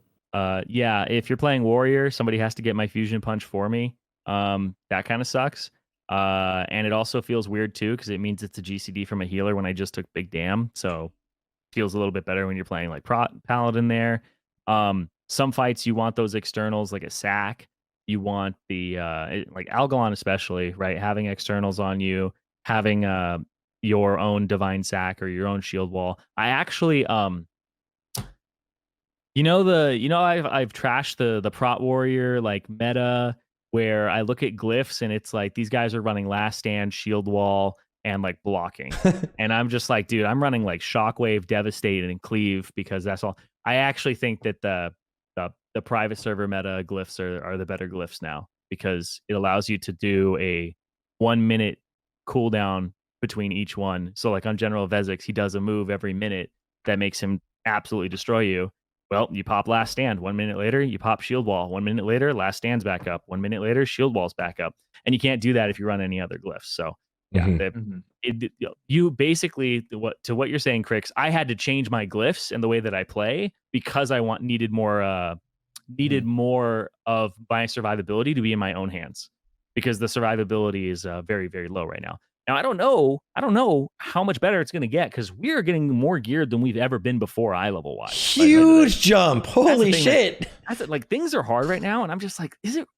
It's hard now, and it feels like it's really fun and difficult, but I don't know how long it's going to last because like I think Yogg 0 is going to get really easy. Yogg 1 is probably almost a joke already. Yeah, with how people play. So yeah, we get this from most of your gear being 213 eye level to a lot of it being 245 or 252 is a fucking huge jump. How does that pan out for the tanking in Ulduar in your experience already so far, Rugs? And how do you think this eye level jump will like make it a difference than what you've seen before when doing Ulduar and progressing through Ulduar? I don't think it's going to really change too many things for the most part because a lot of the things that you want to two tank for are like hard like mechanics that you have to have a second tank for in a lot of cases. But I do think there are windows for potentially dropping from 2 tank to 1 tank, and those scenarios could be something like Iron Council hard mode. When you have really good gear, you can solo tank that. You can already solo tank it week 1 on 10 man, just FYI. You can already solo tank week 1 Freya hard mode on 10 man. So eventually you're going to be able to solo tank that on 25 man as well. Thorum, there's potential that you could even solo tank that eventually with a lot of really good gear. However, just the hard like unbalancing strike is something like it's an obstacle you can't really get past. You just have to like pray you don't get crit from it with the reduced defense. So the only way around that is like having a bear solo tank it. There's 100% an opportunity to solo tank Algalon eventually in full bis. The only thing 25 man. 25 man, but you have to get nuts with your fusion punch soaking. It's insane. I've done it on 10 man before on a P server. I saw a video of you doing it. Yeah, and it was a pain in the ass. Like it wasn't fun. It made the fight way harder than it should have been. But with this eye level, I've never seen Ulduar with this eye level before. The only time I've ever gone back to Ulduar with this eye level was when we're in TOGC gear and we're just farming up someone's Valinir and everyone's brains are off. We're like half drunk and we're just, going through blasts and like, I don't remember those days. So we're just kind of guessing here, Yeah, that's fair. I feel like it's going to be it's a new world that no one's experienced, right? The fights are harder than we've generally ever seen them before, or when we originally saw them, the hardest they've been, right? But we're getting so strong. The scaling every class gets is just so ridiculous this phase that the beginning of the phase towards the end is going to be like indefinitely different. I think that's a really good segue towards how guilds should progress through the raid, if they're looking to optimize like their time, what fights they should focus on dealing with hard modes early on, and if they haven't practiced every single hard mode and move through the raid so that guilds can full clear week 1 and get the most loot to keep moving on and then pushing for like progression of different hard modes if they have to. Hey, one question that someone asked real quick. Last one about tanking. Is there anything that you would 3 tank? No. Any like safe version that you would need to 3 tank anything? There was potential that you were going to have to 3 tank Kolagarn the way that he was scripted with his ability. But we already confirmed that you can 2 tank it on PTR. So unless something happens between this first wave and the second wave of PTRing, where they change that scripting, where you might need a second or third tank for it, maybe, but that's it. There should be nothing that you need a 3 tank for. Cool, thank you guys. Mm-hmm. I saw a lot of guilds that killed Algalon throwing a third tank the third tank was just kiting the constellations or whatever to drop them, not the collapsing stars, the ones that you put into the dark holes, but other than that. Right. Who was that? It was the Chinese guild that did that. Yeah, Noobs did it. It was Noobs, right. So Noobs had their third tank, which was their feral druid who was in full cat gear, I think. Like closed black holes. And then I think he tanked for like 10 seconds on boss as bear or something. Yeah, he taunted on accident. It was an accident. Oh, it was an accident. So they 2 tanked it. Yeah, he was in my chat when we were watching it. Oh my god, That's like, really weird he's like, don't look at this part. Yeah. That's you don't need to do that. First of all, you can 3 tank Algalon. We did a lot of pulls 3 tanking it. I know the group that Crix was in, they 3 tanked with Cassie, Synchro, and Baron. We did a lot of pulls 3 tanking. I tried DK, I tried Feral, and then eventually we were just like, fuck Rugs, like let's just double prop Paladin. I just went DPS, and that worked the best for us. And I don't know why Noobs had their cat closing black holes. Typically that duty is for the off tank who is not active on the boss. There's no need for someone else to do it. When you're not tanking the boss, you're not doing anything. So just go close black holes. So you shouldn't need a third tank on Algalon at any point. Although it will be safer to do it, at least in the very early stages of gearing. It helps a little bit just to have like more active DRs for that boss because it's ridiculous. Yeah. All right, well, it's good to know. It's useful. Mostly 2 tank. You can pretty much bring 2 and have your off tank, like Zirene said, make sure that they're ready to main tank some fights and make sure that they're ready to DPS some fights. It's going to be a very, very versatile role. Yeah, don't be attached to like being your main tank and stuff like that if the fight favors like an AoE class or a single target class, or if you have to AoE like as a paladin, you're probably not main tanking. Was it Ori, the one that's just walking around in the courtyard? You're probably not main tanking that. You're probably grabbing cats, right? Just have the DK or the druid pick up the boss. Like it's just a lot easier that way. So yeah, if there's a fight where there's AoE or there's a boss, you might have to swap roles. So yeah, don't be stubborn. Fair enough. All right, into Ulduar 25-man. If you're headed straight into 25-man Ulduar week 1, what is your ideal trajectory? If you're moving straight through and you're not a guild racing for like server first, right? Like if you're looking at clearing for most people, if you're racing for server first, you've done all of the PTR, you've tested everything, you know which strats you're using where right now, right? Definitely attacking. Definitely making sure Thorum goes down. Yeah, I think I'm doing all normal modes until Thorum. But even then, like that's a little harder for some random guilds. Yeah, I would also recommend week 1. This completely depends on your group, but week 1, the first thing is, do you do Flame of Leviathan or not? And I think Flame of Leviathan hard mode is really easy, but it takes time. Like you have to figure out how it works. Everyone needs to learn their roles. It's corny, it's weird. It genuinely takes a lot of time every time you wipe.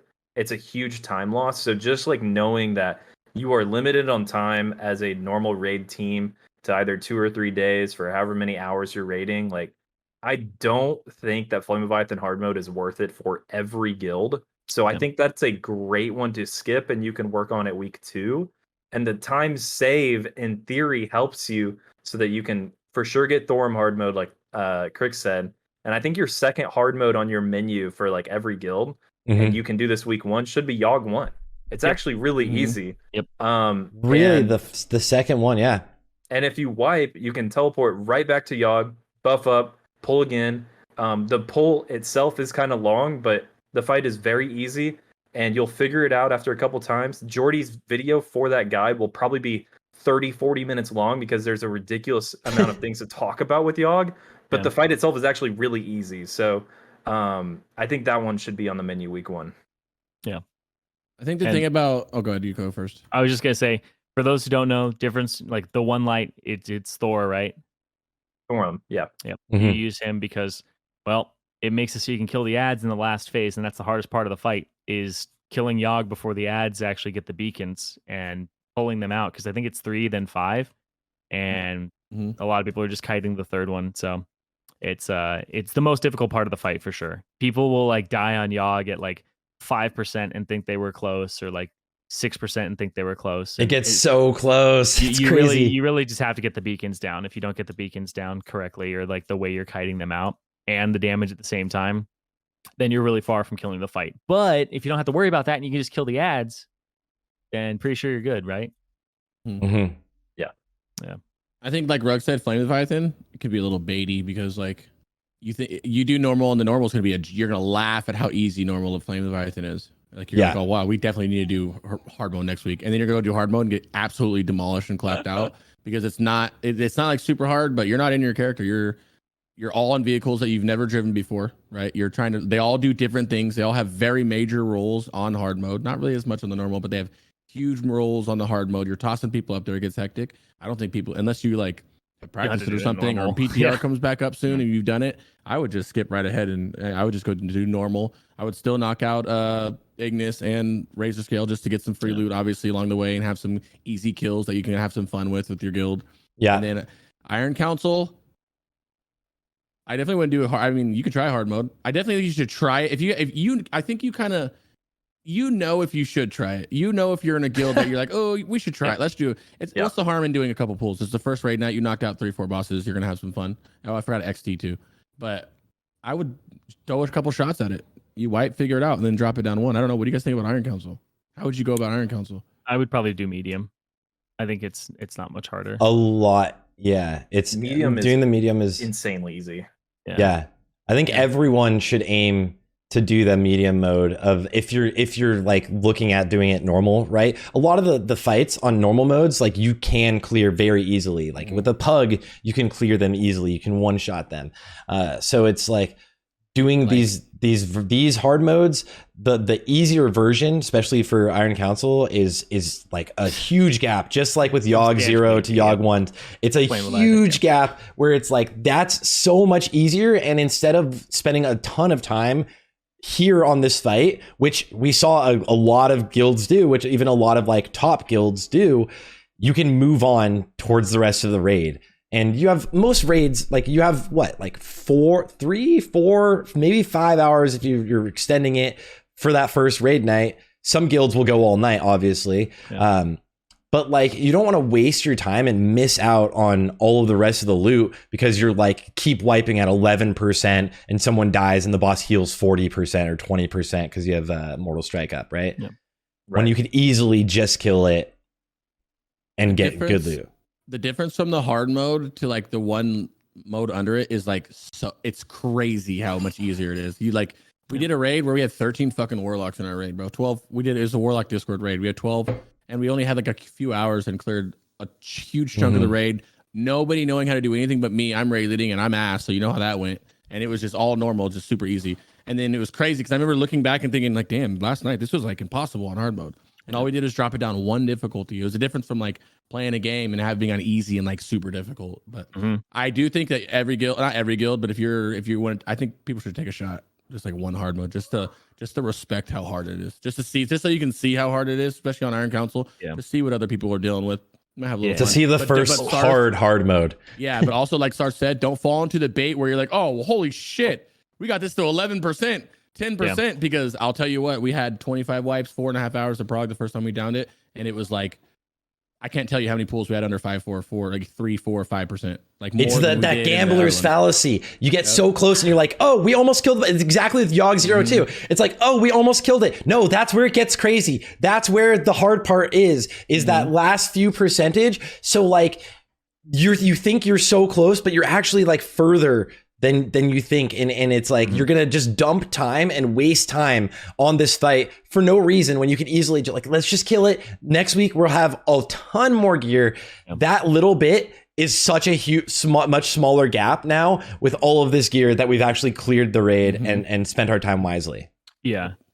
Something that we'll probably be doing in our first in our run that's not racing, we'll probably do the Flame Leviathan, just not hard mode, all that stuff that we're talking about. And then we'll probably clear like hard mode, Mimiron and Freya, and we'll probably do Hodir as one of our last ones because of the DPS check.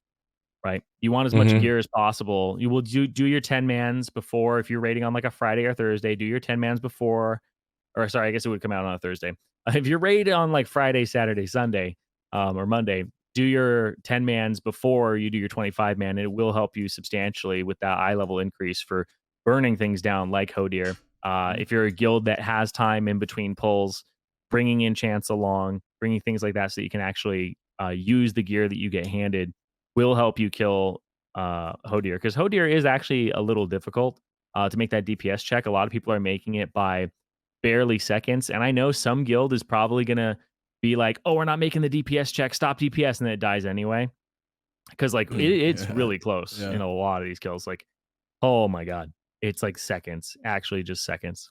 The cool thing about Hodir hard mode too is there's a visual frostbolt, or like a visual that goes out when he breaks it, right? So like you can see it in the air and you could hit the check and you could potentially like be like a split second late and it could get the hard mode. You're like, yes, or not, right? Like you get so close and like dots could kill the boss and you like call for like DPS to stop. It's like, we're not going to make it. Like it's very close. And I think some guilds will lose out on their like Algalon lockout or lose out on some things because of being so close to that check. And that one is surprisingly more challenging. It was the very first day of PTR, like super easy because the icicles weren't working, but it's surprisingly close right now with gear. A lot of things you got to do in that fight. Yeah, I don't know which version of this fight of the fight it is. When in terms of like I heard mixed things where if the bolt is in the air and he starts his RP, it actually won't break the chest. But then somebody else told me that he was RPing and threw the bolt and broke the chest anyway. Because like he doesn't die, right? Now, obviously he's like at like 1%. He dies a little bit sooner than 1 HP. So I don't know which version it is, because somebody was saying that it got changed at some point and he like wouldn't actually break the chest if you made him friendly when it was in the air. So damn. We'll see. Yeah, I don't know. But this version should tackle hard mode. Is that again? You think that people should try for hard mode on this? I guess you go find out when you're doing it, but like when do you pull the you trigger got to be on? like a top percent DPSer, and you got to have like good coordination, dude. This was like the worst fucking fight to tank in the world. Like I understand Steelbreaker has like issues with like moving him out of a rune and stuff like that, or even just how Fusion Punch's target acquisition range is different and he'll like punch somebody random if you're moving him.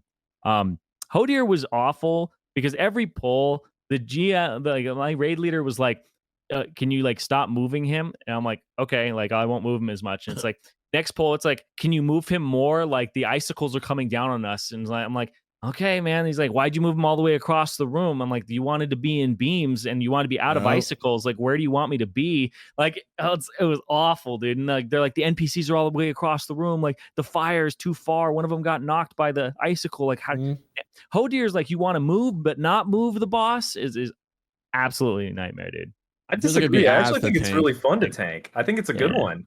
You like that's the one moment, especially week 1, where you want to throw on like aggressive gearing, high damage, And then it's optimizing for your DPS and playing around them as much as possible. I think it's really fun, and trying to make sure that they're optimized for beams and getting uptime on the flame and all that stuff. Yeah. I think that's a good one. I disagree entirely.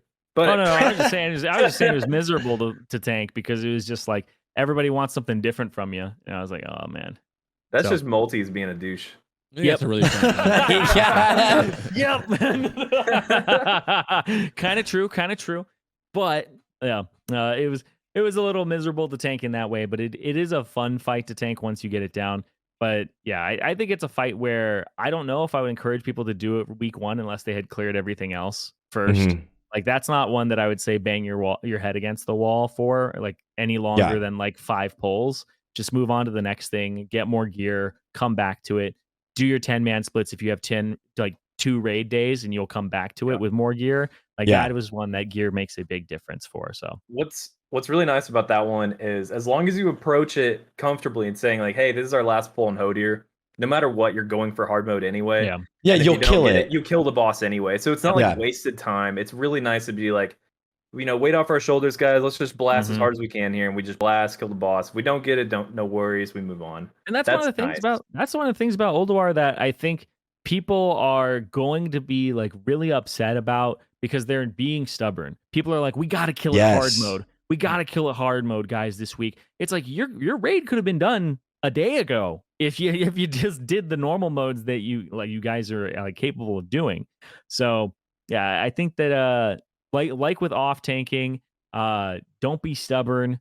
Like I think stubbornness is going to cause a lot of friction where people are going to be like, half your guild wants to do the hard mode, the other half is just like, dude, I want to go fucking hang out with my friends. I want to go have dinner. Like, yeah. So a lot of people are going to be facing that type of thing, and that's why I think Ulduar is really good, because eventually you can just go, fuck it, we'll do it live, we'll kill it hard, we'll kill it normal mode, and we'll just move on, right? I think is a really good option to have.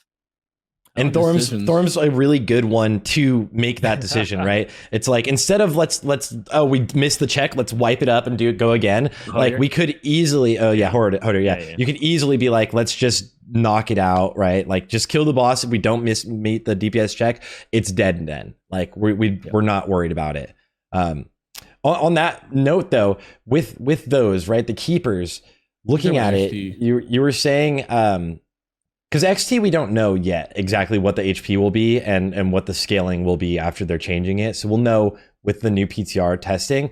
But with the keepers, if you were to say which ones to deal with first, you actually mentioned Freya, then Firefighter. Well, Thorm, obviously, that's the easiest hard mode. You said Freya and then Firefighter, which was traditionally known as one of the harder hard modes, but it's more about coordination, right?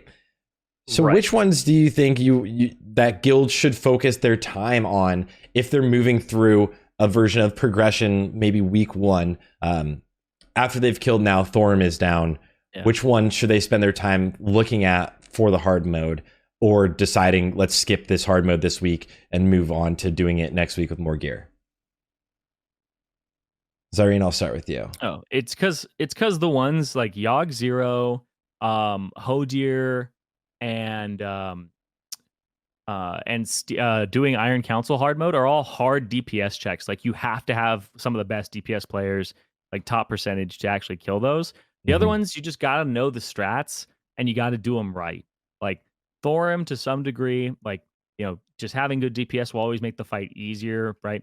But like Freya, once you get the strats down, if you use like different boomkin glyphs or something, or you use shockwave, there's just different things you can do to cheese that fight.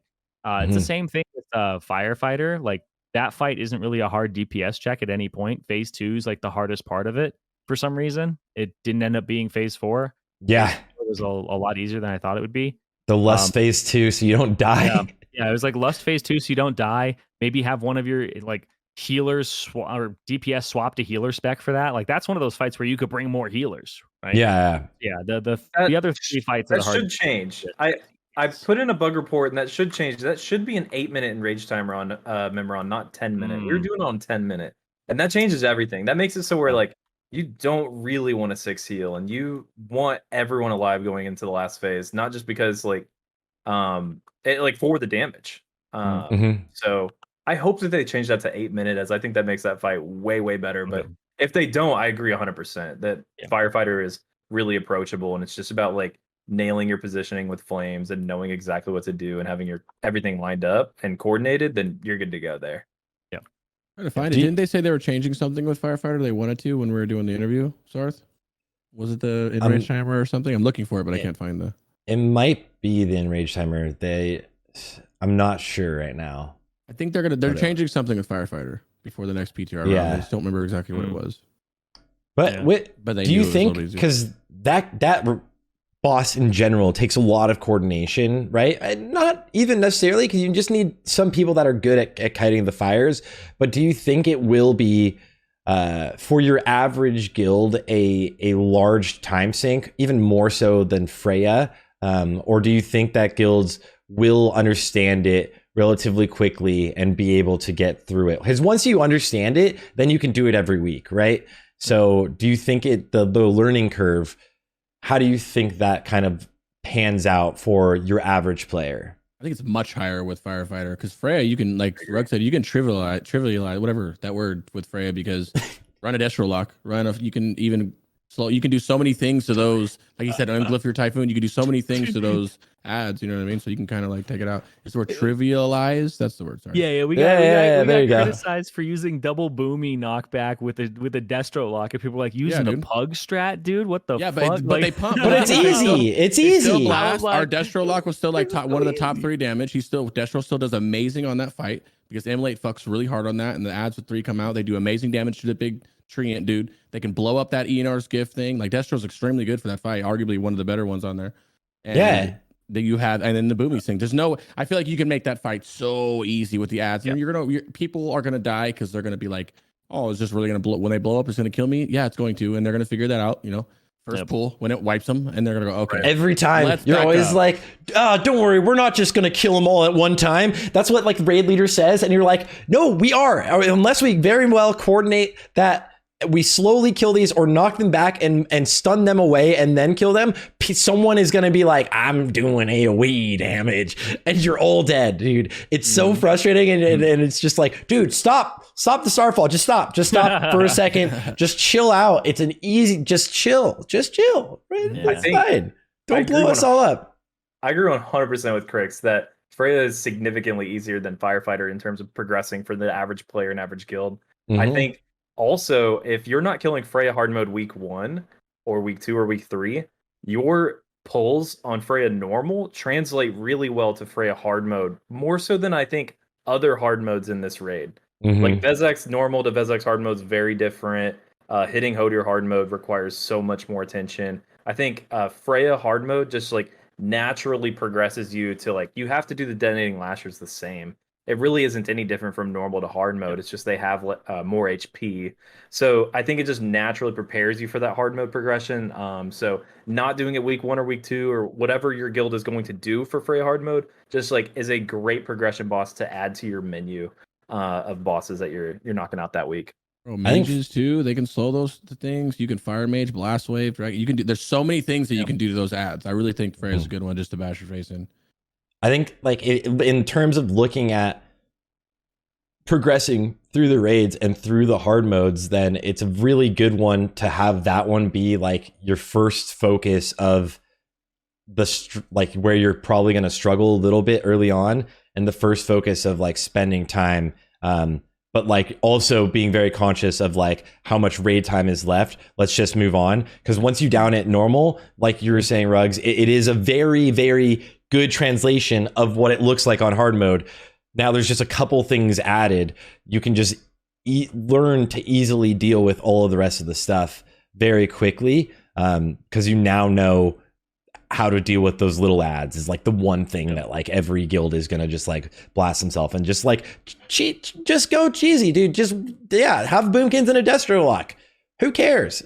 It's easier, and you're not like, what is the point of fighting yourselves and making the fight harder when you can be like, let's trivialize, as Crick says, this mechanic.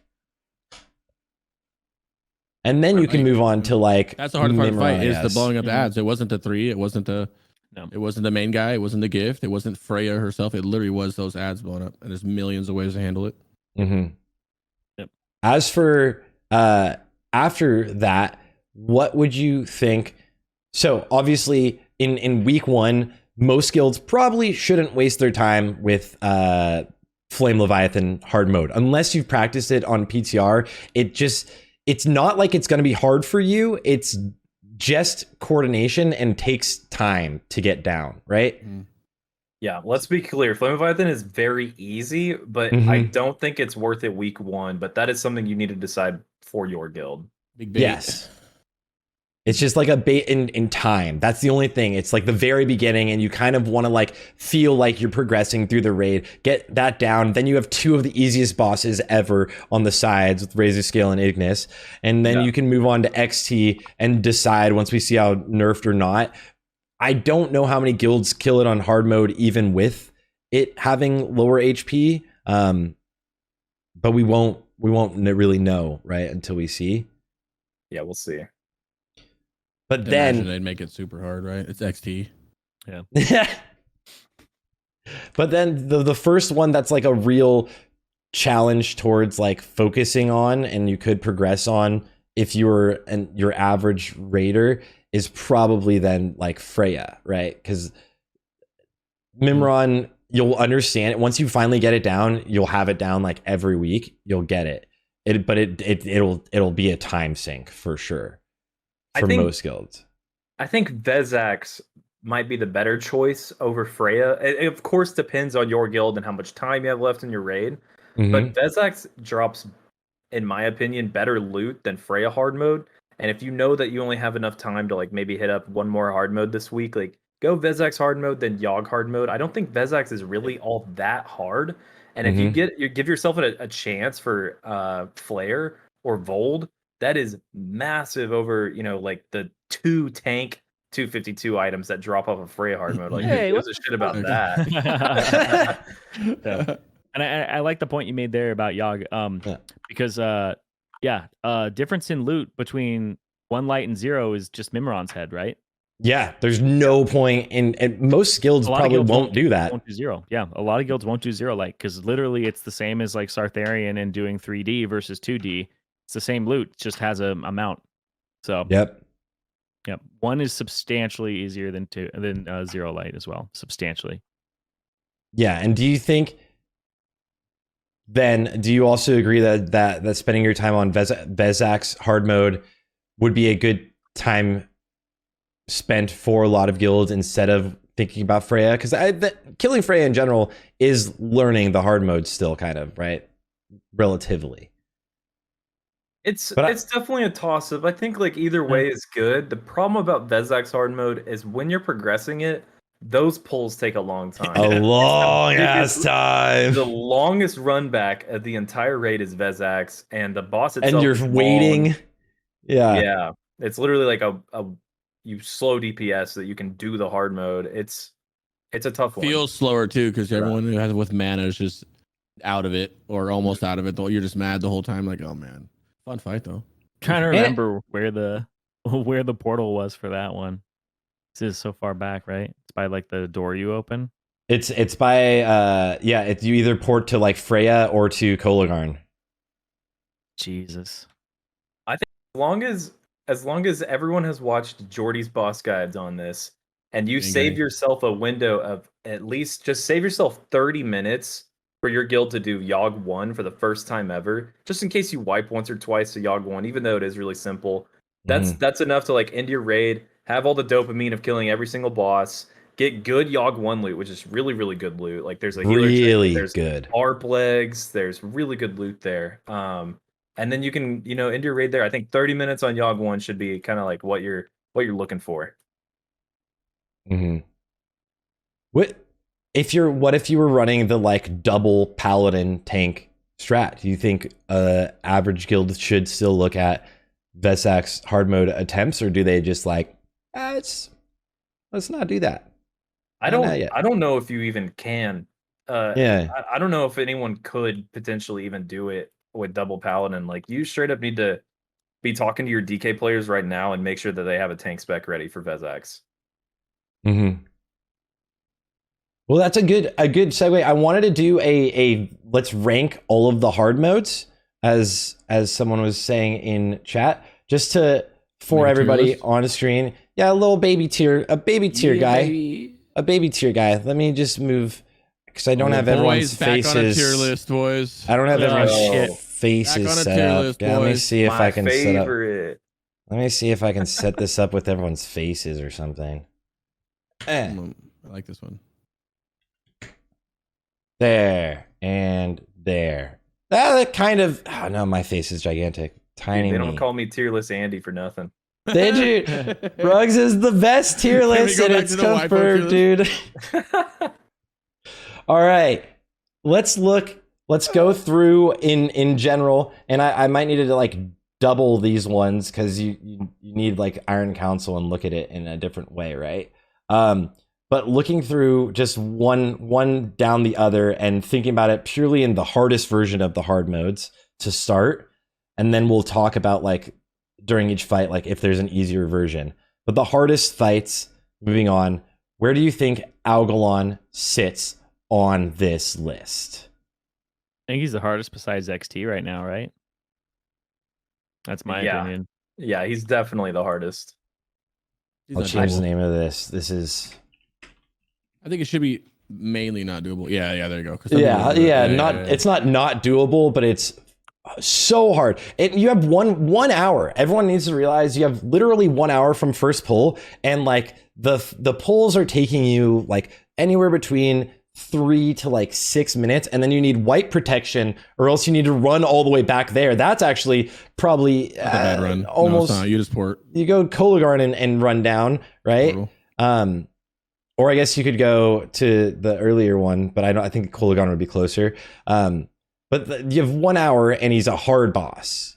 He's a hard boss. If you haven't spent time testing this boss out, every week is gonna be some progression because very unforgiving.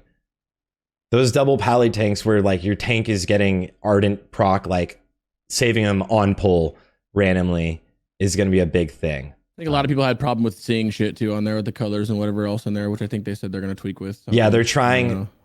They're That'll trying to fix that. So hopefully that won't be an issue anymore.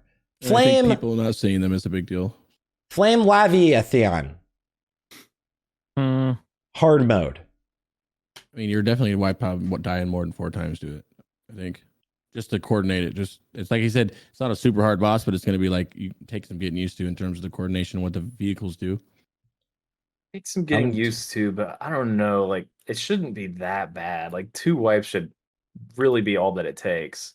You've done this so many times though. I Bro, want you're That's fair. fucking That's tripping if fair. you think people are not dying more than Yeah, twice on a fucking boss that people I- are dying a million times on the PTR run just now. it is. I want to say it's such an easy fight if you can get everyone to understand it. But everyone, the hard part about Flame Leviathan week 1 and why it can be such a bait for time is that people aren't used to seeing these abilities that aren't their abilities, right? And having different roles that aren't playing their class. You're doing something that is completely different than what you're used to playing in the game. It's just a hectic fight. There's a lot going on, and you have to kind of explain everyone's role, and like videos will help with explaining what to do. But until people see it, they don't get it. It feels like people just don't get it at first. And you're like, no, just the only thing that matters right now is demolisher damage and getting pyrite to the demolishers and interrupting the fucking flame vents. That's it. Just do it. And then you guys get thrown up and break them down. And people are like, what did you just say? What does that mean? And you're like, God damn it. It's so frustrating. How many wipes do you think people will take on this fight? Zirene, did y'all kill Flame Leviathan hard mode on PTR? No. We never tried it. We were just doing other things besides that. It looked like it was something where I watched Jordy do it, and like it just seemed, and I did it back in the day, and it just seems like a fight where you just have to know what you're doing and what everybody else is doing and who you're depending on. That's about it. So How good your guild can coordinate, bro. it's or, very like, prep. very knowledge based. So I didn't Yeah. try it, but it seemed like it was a bit longer too, a lot longer than the easy mode.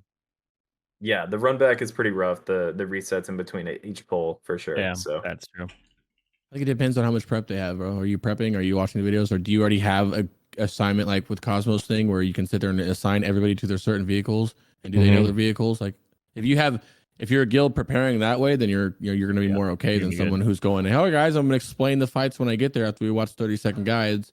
Those guys are going to be hard here versus the people with, first try or maybe learning curve because they are super prepped up.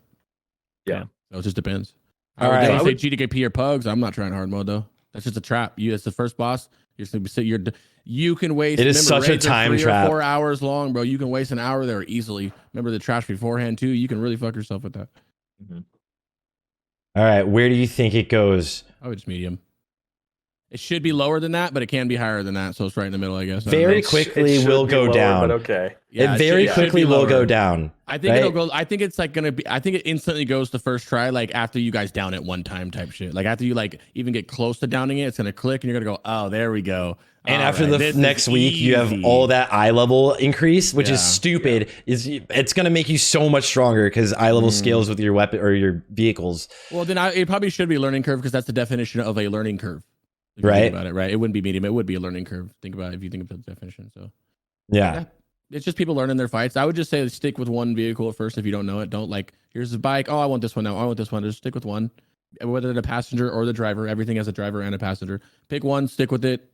If you're a GM or a raid leader watching that, you already know Sarthe. You'll find a spreadsheet around here the next episode where you can give everybody their stuff. Tell them ahead of time. Break it down when you're explaining to them, hey, this exact thing does this. Don't use your charge unless you're running because you're getting focused. You interrupt events like Sarthe said, and you'll be okay. Yeah. The gearing curve will be a thing too. Gearing curve. Easiest bad boy right here. Thorum. Every raid, attempt it. Go for it. Yeah. I don't really see why there would be much of a challenge. Yeah, I think you remove first try and just keep it easy. Because I mean, I think you can die on Thorum like once or something like that. You can get clapped out. People can fuck around in the tunnel and just not move out of that one thing. It was just done something stupid. It was the lightning, chain lightning. Yeah. It's a very rude wake up call when we had 12 DKs. So you're like someone needs to just stand out and like not be in here. Can somebody just make a warlock? You guys keep making warlocks. Just reroll warlock. Because like when that's what we did for Yogg, we were just like, wow, warlocks are fucking king on this fight. And Thorum, it's just like, yeah, warlocks do an insane amount, and it's like, yeah, just casters. It's not like, it's funny because people in TBC were like, oh, TBC is very melee unfriendly. I'm like, this is fucking melee unfriendly as shit. Like, this is not fun for any of the melees. Yeah. Backwards to that is we did that. I did it with 12 warlocks and it was cake, right? Because everybody's just spread out all around nice. Yeah, but I think that fight's gonna be relatively easy. I think just like me, you can get, if you don't know how much that lightning thing's gonna hit you for, you kind of just like every mechanic. I don't know about you guys, but I'm trying to pump. So every mechanic I see when I'm in this raid on PTR, I let that shit hit me one time. I don't care. I'm gonna find out how much damage it does. Oh, it one shots? Cool. Well, let's not get hit by that again. So there's gonna be people who do that, even though we're telling you it's gonna one shot you. There's gonna be people who are like, nah, I'm a different warlock or whatever the fuck, and they're just gonna stand in it and it's gonna one shot them. So if you can just, that's the whole fight, is making sure people move out of that. So I think it's a very easy fight. Like, I mean, I'm glad it is. I hope they don't change it. I don't think they said they were going to. They like no, they really like good free one like that. Yeah, it's literally one a free thing, boss, bro. It's a free hard mode. The one thing they might change is it's too easy to trigger hard mode. It's the timer's too easy for like pugs sit there for 40 seconds. Sit there for 40 seconds to make sure they don't trigger hard mode. Everybody's going crazy. I thought it was going to be harder based on private servers. I know I hate to compare them, but there's no time constraint at all. Servers. Yeah. Dude, everybody's just like rushing in the tunnel. I'm just like, guys, calm the fuck down. Like, they're running into the whirlwinds and shit. We're like losing people in the tunnel. I'm like, what are you doing, man? Like, we have so much time right now. We have so long. Like, we can literally just ask them down there. You guys killing your ads? You guys good? Okay, perfect. Like, all right, now we can pull them. It's like there's so much time to do those things. But yeah, it was a struggle with. I think we had like 16 melee total when we were trying it. It was miserable because we couldn't find a way where getting hit by chain lightning like didn't kill somebody, or having to use divine sacks and stuff on every time he pointed towards a melee group with his we had to do 4. We had to do 4 groups, and it was bad. So and were you able all these fights are going to be not chain with 4 groups? It would. You can not chain with 4 groups, but it is very hard though. It is very hard. Dude, I feel like in every, because I did it a lot with guilds and I did it a lot with pugs, right? And in every pug, there's that one melee DPS that's just like just strafing in the back of the boss, and he just chains the whole chain lightning, kills the entire like melee group. So you're like, dude, just stand still and in your group. That's it. It's so easy. It's chill out. It's okay, man. It's okay. It does feel like Ulduar is like a 7 to 8 melee like raid instance. Like it's really helpful on Thorim. On Yogg, your melee are typically going to go in as well. So if you have any surplus melee who can't take a portal, then they're fucked. Like they're not going to hit crushers or anything like that in Yogg. So yeah, there is such a thing as too many melee in Ulduar from what I'm seeing. 100%. I think a lot of these fights are going to be easier than when we all did them on PTR2, because someone said like how rain wiped 20 times. We're saying it's easy. Yep. Remember that not us, like there's some of us like in here that have done it before, but a lot of these guilds, I know Fusion as well and Rain, they've never done this before, right? Yeah. The first time they're doing it, Rugs and Sarthe and me and Zirene, we're going, hey, don't get hit by that as we get hit by it, right? And then they're going to be easier for the people coming out because Jordy's doesn't have guides out yet. 1,000 bajillion, muctillion people watch fucking Jordy's videos. We have a whole episodes coming out. Each of us have our own classes that we cover for each boss before. So everybody's gonna, not everybody, if you watch YouTube, then you will, but most people are gonna have a lot easier time in here than we had in here, because you have all the people who have bashed their face in here making content on it. So you guys will have an easier time too, per boss, per class. You know what I mean? Yeah, absolutely. If you wipe to Thorim, it's okay. Like literally, raid V, we wiped 8 times to Thorim. Yeah, 8 times. Yeah. And then we didn't even kill it. We were like, all right, let's just go spend time on a different boss, because people weren't learning. It was like, all right, fuck it. Like we only have so much time on PTR. Like let's go to a different boss. So it happens. It's okay. Don't worry about it. I'm sure everyone listening and everyone watching on Twitch right now, y'all won't wipe to Thorm because you guys are gamers. But it's okay if you do. Just know that it's okay. You live through us. You watch us get green beamed to death. You watch us get chain lightning. Like you watch us. That's the benefit of us doing it, because we have our shit out in the open. We don't care about. I don't give a fuck how many times I die. You're watching it, right? Live through that from us, and then these episodes and everything else in the world to prepare yourself. So I don't think that you guys watch. I mean, and there's gonna be a little bit of tuning. We don't know what. We'll find out soon. But all these things that you watch us bash our face into, it's gonna be easier for you guys. I hope. You know what I mean? You're not gonna wipe. You're not gonna wipe 80 fuck. I hope you guys don't wipe 80 fucking times to Yogg. You know, you should. Nobody. No, I don't think you should be wiping that much in the first place. You know what I mean? So. We'll see. There might be people touching clouds and shit, you know? Like, Dude, phase one's really hard for people. I think the people who try to flame people, like the people who try to flame us for taking so long in there, is so funny, because you know they're going to be chain wiped. Not first off, not even doing Yogg 0 for whatever excuse they're going to say, and then they're not. And if they did, they would be chain wiping. You know, I think that interesting thing actually for Yogg is the average guild. That is going to be one of the hardest parts.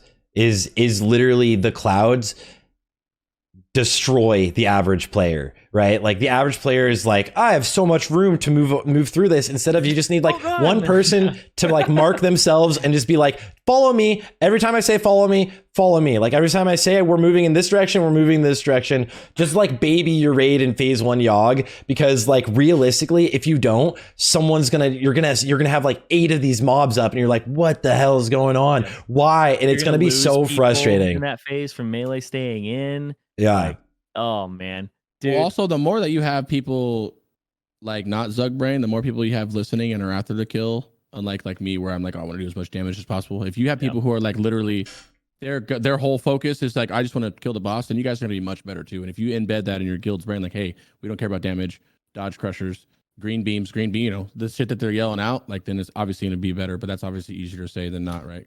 Because we can go to our blue in the face. Yeah, I'll watch for mechanics, but then you start doing it and you're like, oh no, I'm trying to blast, and then boom, green beamed. You know what I mean? So I think if you embed that in your raiders' minds, you'll be a lot safer.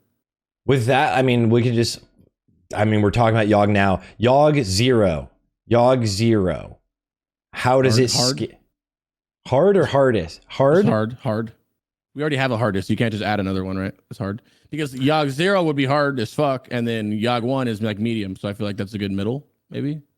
It's interesting. I almost think Yogg 1 makes it down to like, oh, it's easy. Easy. Yeah. Yogg 1 is with Thorm. Yogg 1 is like the second easiest. Maybe we base it off of Yogg 1, because like you said, not a lot of people, only like the sweaties are going to be doing Yogg 0, right? I think so too. So until they get gear at least, then maybe like, all right, let's get some mounts. So maybe it's like I don't know. How do I add another thing? Did to you guys do freaking one? Is tier one really list, that dude? easy? Did you guys do it yourself? Did anybody in here do it?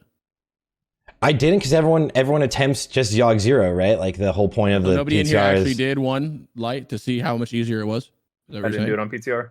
Okay, so how do we know how much easier it is then? because every wipe the was in hardest part phase of it is the 3 ads. Okay. or what, right? I mean, we saw a lot. You guys just talked about the clouds and shit, right? Clouds, crushers, and green beams killed a lot of motherfuckers before phase 3 or the last phase, right?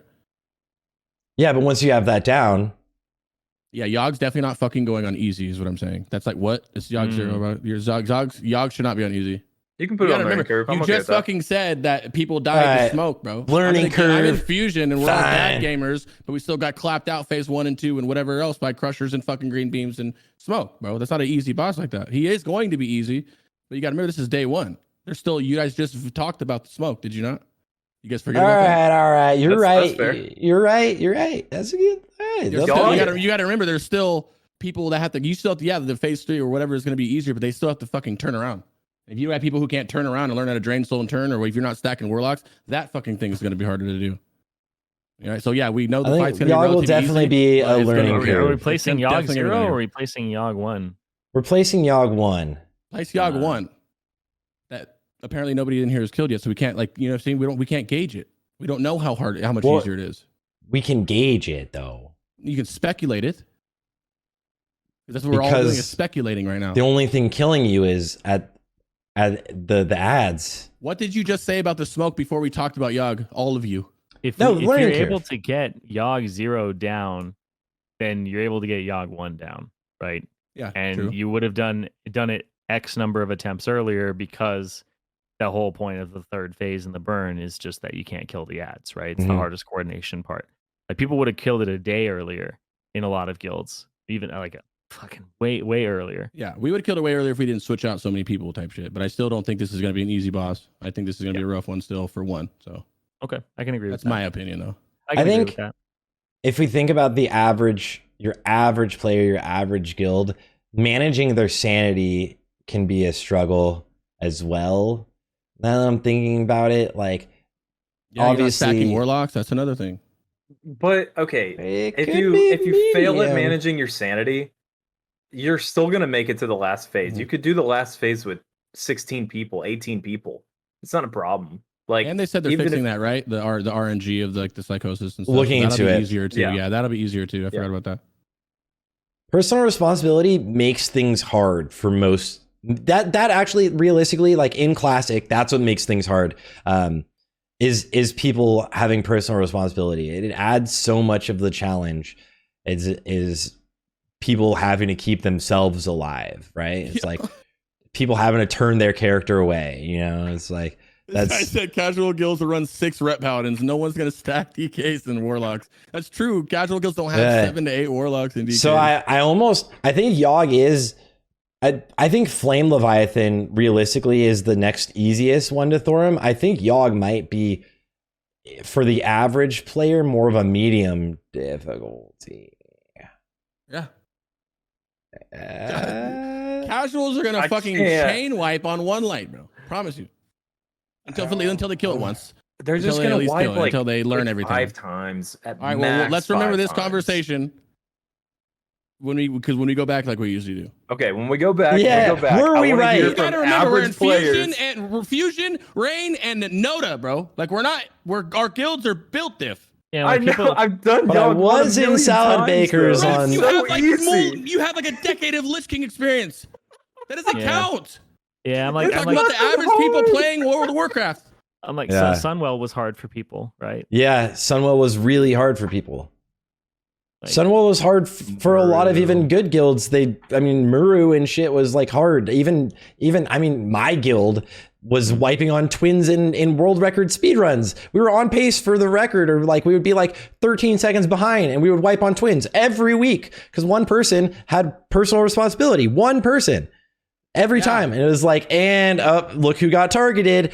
They just didn't move. You know, it's like, God damn Now it. So that's 25 people where have I it. think everyone has a little bit of responsibility, right? Everyone has something they need to do. And the learning curve is there, but like it also adds, for most people,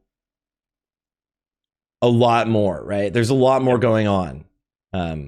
A lot There's of things more they to have watch out for. There's also a lot more RNG in it too, unless they change that RNG factor like Sarthe tried to get them to do. There's a lot of RNG in it too that can really like out of your control, completely out of your control. When I say like an average guild or an average player is going to take like 5 wipes on Yogg 1, I say it like that's not a lot, but in reality, that plays out to be like an hour and a half of people's time sometimes. Yeah. Just because the pull itself is long, and if you just have like too many Explaining people losing their insanity, explaining it, the downtime in between pulls, making sure like everyone has their portal assignments, that actually does take a long time. And if you're in a pug group, say you're in a GDKP, or if you're just in like a Valinor run on like a random Saturday morning with a bunch of people from global chat, a lot of times like you'll just turn on all the lights and just go in and kill it. Yeah. And just do like all the lights on, just so you can kill Yogg, get the guaranteed Valinor fragment, and just get some loot and get out of there because you're tired of playing with the 24 people that you're with. True. That will just happen. Yeah, it might just it definitely is going to happen that people are going to get frustrated and just be like, we'll come back here next week. I wish there was a way to see average death. I think it's going to be so much more than 5. It's going to be so much. How are you guys making the Crusher Tentacles stop casting diminish power? You joust them. The 20% oh no, they just killed me, bro. I don't know. The big Crushers, they do the 20% damage reduction to the entire raid. That they do less damage. You joust them with your prop paladins. You joust them. Do you make it? Do you make everybody stop hitting it and you run in? No. You just run in and you just like 99 get its attention for a second, and if you're Arden procs, it's okay. Yeah. I won't need this later. Yeah. You can just use Judgment of the Just, actually. The 45th. Is that technically a bug? I don't know if it's bug. I've told them many times the Judgment of the Just triggers judgments when it. I don't know if it should. It counts as a melee attack, so it removes the Crusher thing. Like I expect an Imp Judgment every 8 seconds. I just remove it from range, and I don't have to joust shit. It's just, I don't know. It makes it trivial. Yeah. Heroic Throw works, but it's too long of a cooldown to be like really good. Yeah. So, I was wondering if it was something that other people were doing too, because it just seems so easy once you do that. To just trivialize the whole thing. You're just trivializes the damage reduction in the Crusher Tentacles. You never have to go into melee range. Real quick, because people are asking that Cosmos guide, the next episodes is going to be with like Jordy and Cosmo. It's going to be a big like Ulduar per boss like kind of raid guide prep episode, nice. And that's when he's going to be done with it and like release it all. A lot of people are asking that. Sorry, continue. Yeah. I just wanted to show these guides will be out soon, TM-ish. I'm just putting all the pressure on Cosmo while he's like busy with like New Year's and holiday shit. Hey, I'm shouting him out, so you guys make sure that you are already following him and stuff too. He puts a lot of time and effort into it. Absolutely. Moving on, Iron Council, Steelbreaker in particular. Where would you rate? If you have any rep paladins in your guild, you're not doing this week 1. If you have 2. If you have 2 rep paladins in your guild, you're not doing this week 1. Let's start with hard and talk about it. Like this fight, the burn phase, the 3rd phase is so fucking tight. Like most people are having their second tank die right as the boss dies. And it's just, you're a fraction of a second away from him actually healing and then just it being a wipe. So yeah, that fight is incredibly hard. I was surprised by how difficult it was. But I was actually very happy with it. I actually thought it was probably the most fun hard mode to get down, because it was really challenging. Very satisfying. All it took was Blizzard making that custom change to overwhelming power, taking 10 seconds off of that 35-second duration to make it 25. That changes phase 3 drastically. Yeah. That makes it really tight. He was also healing for 40% instead of 20. Yeah, now he heals for 40. Yeah, but you can Mortal Strike him.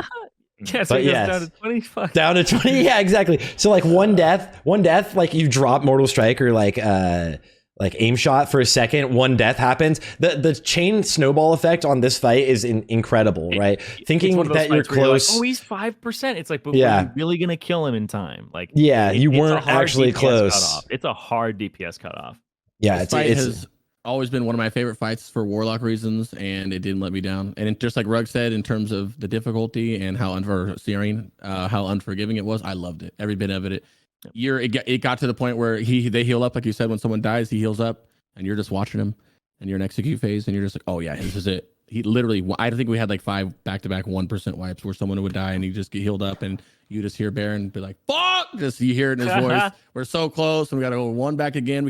And it was before Lust was resetting, so we actually had to wait for Lust every time too. So you can imagine how annoying that was. Oh, that was I think it's a very fun fight. That was it's bad. very unforgiving. It is very. It's what I like about it is you can't be greedy. There's a couple times you got to stop DPS. There's times. Well, the way we're doing it, we don't know if you're going to do that with a little bit of gear. You probably won't, right? But to start early on, for sure, DPS, yeah, you'll hold. And if you don't hold phase DPS, 2, it's like holding at 5% type shit. Like you got to hold it. Stop dots. Don't be gready. You know what I mean? Yeah, wait for a fresh rune. Orbs. Yeah, not being greedy with the runes. Not being. Yeah. They heal Bait up, rune of so death. Don't do extra damage to them. There's so much stuff, man.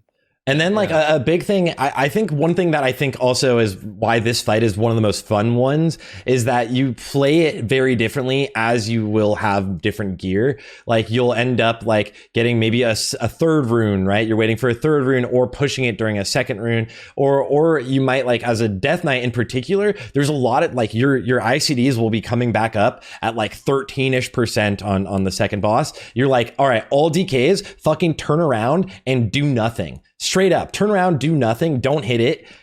Everyone else can bring it down because we need your DPS in the last phase. Like that's where it needs to be important. And it can feel very unintuitive and annoying, but it's very much a thing that a lot of people are going to have to get used to is like, don't trigger your Darkmoon card greatness right now because you need it for this burn phase, right? You need it, which won't be as much of an issue as we get like more gear. You'll be able to make like the DPS checks even if you don't like have all of your CDs during the burn phase. But right now it's like, make sure you're ready to blast. Don't use everything right away, especially if you have like a 5-minute CD or something on the opener, like never. Yeah, we talked about it earlier when we were talking about the tanking Rugs and Zirene, and someone said it too, Iron Council can't be harder than Yogg 1. From a DPS perspective, I don't see what's hard about Council, but I know it's from the tanking and the healing perspective. One of you guys want to touch on it for the new people here about the tanking and what makes Iron Council so hard? Moving him is really difficult if you're moving Steelbreaker and coordinating. Making sure that he's outside of the rune right now is really weird. Making sure somebody else doesn't get fusion punched. Coordinating somebody to actually heal you or kind of dispel your fusion punch. Having to move the entire raid if there's a rune of death on top of people. The splash from the people who are outside being too close. There's so many different things that like positioning changing during that fight when it's not a very like movement friendly fight.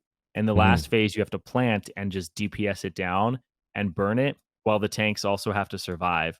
And every time he kills a tank, he heals and then he does more damage. Yeah, he gains damage. So it's just once he starts killing people, they're just going to die and he's going to go back to full HP. Huge snowball effect. Yeah. It's very quick there. So it's as a very DPS, tight. you pretty much just go from target to target, stop damage when you need to. But as a tank, can't move Steelbreaker too far away from the rune, or else people can't DPS him at the same time. Can't have him in the rune, or he's going to one-shot you. So yeah, there's a lot of times where like he'll just start casting a fusion punch, won't move out of a rune in time, and I'm moving full speed. Or a rune of death will come down, and your Arden gets popped, and you need that for the next phase. It can line up pretty poorly. Sorry, go ahead. I was gonna say I know some people are messing around with NR in that fight, going leatherworking and doing bracer enchant and cloak enchant and then helm enchant, and having like 220 with 240 with aura on, I think, or something like that. So yeah, you can get to a decent amount of NR and not compromise tank stats or stamina at all, which can be an angle, but you have to take leatherworking to do that. So yeah, I would mostly be like a druid doing that, I think. Right. When I was tanking Steelbreaker on my druid, I definitely felt like I didn't need a DR for every fusion punch in phase 2. Whereas when we had our paladin tanking Steelbreaker for all of phase 2, he needed a DR for all of phase 2 on every fusion punch, which we also need a DR on every fusion punch in phase 3 because he's doing more damage in phase 3. Like it's a lot of tank control. The power is in your hands, and that positioning, when Zirene says the positioning is finicky and very, very serious about Steelbreaker, it is extremely serious. If your tank is barely backpedaling just a step too far, you've ruined your phase 3 attempt because your melee are out of the Rune of Power and you can't kill the boss because it's too tight. And then even like on our best pulls when we were actually killing it consistently, I was making this hero play, at least it felt like a hero play in the moment, where I was taking the boss to begin with in phase 3 on my bear, and I would the taunt swap would happen. I'd throw up an innervate on my disc priest and boot out with like 1 second left on overwhelming power and die literally probably only a couple meters away from blowing up the entire raid. And that like instant play was always really fun for me, but also isn't easy. The shit is tight.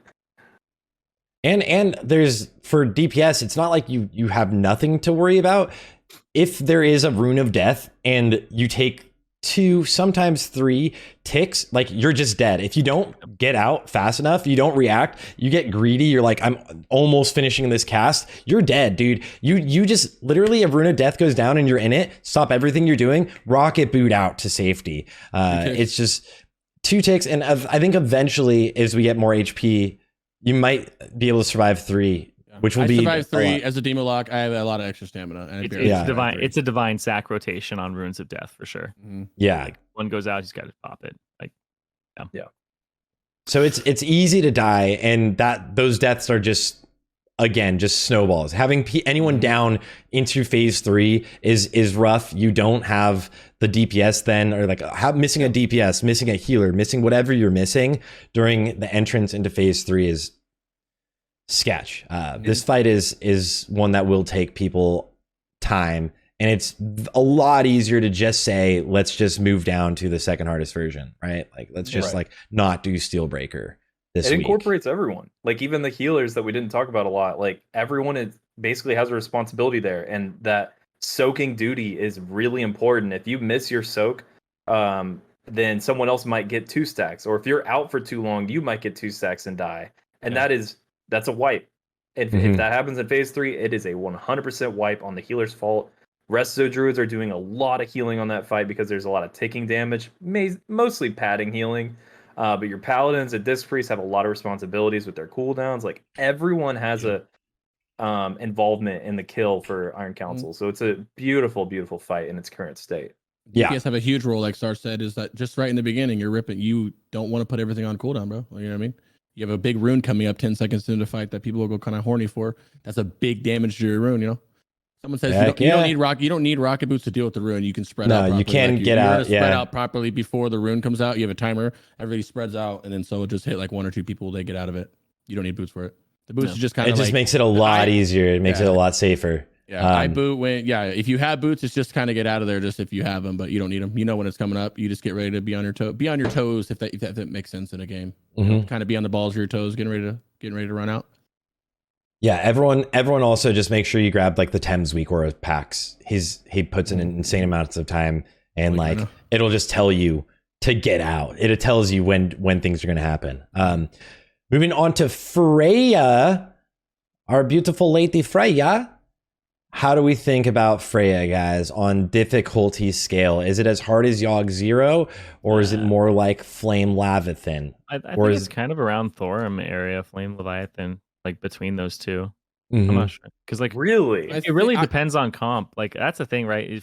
My experience with like even Thorim was just like, oh, he was really fucking hard, and then we changed comp, and we were like, oh, that's what I was gonna say. Like if you bring 3 boomies to Freya or some shit, you're just like, oh, this is a joke. Or the comp makes. I think no matter what, it's a learning curve, though, and no matter what, it's a learning curve, because no matter how bad it will be, I think it'll be an extremely easy fight week 2 or 3 once you get it down.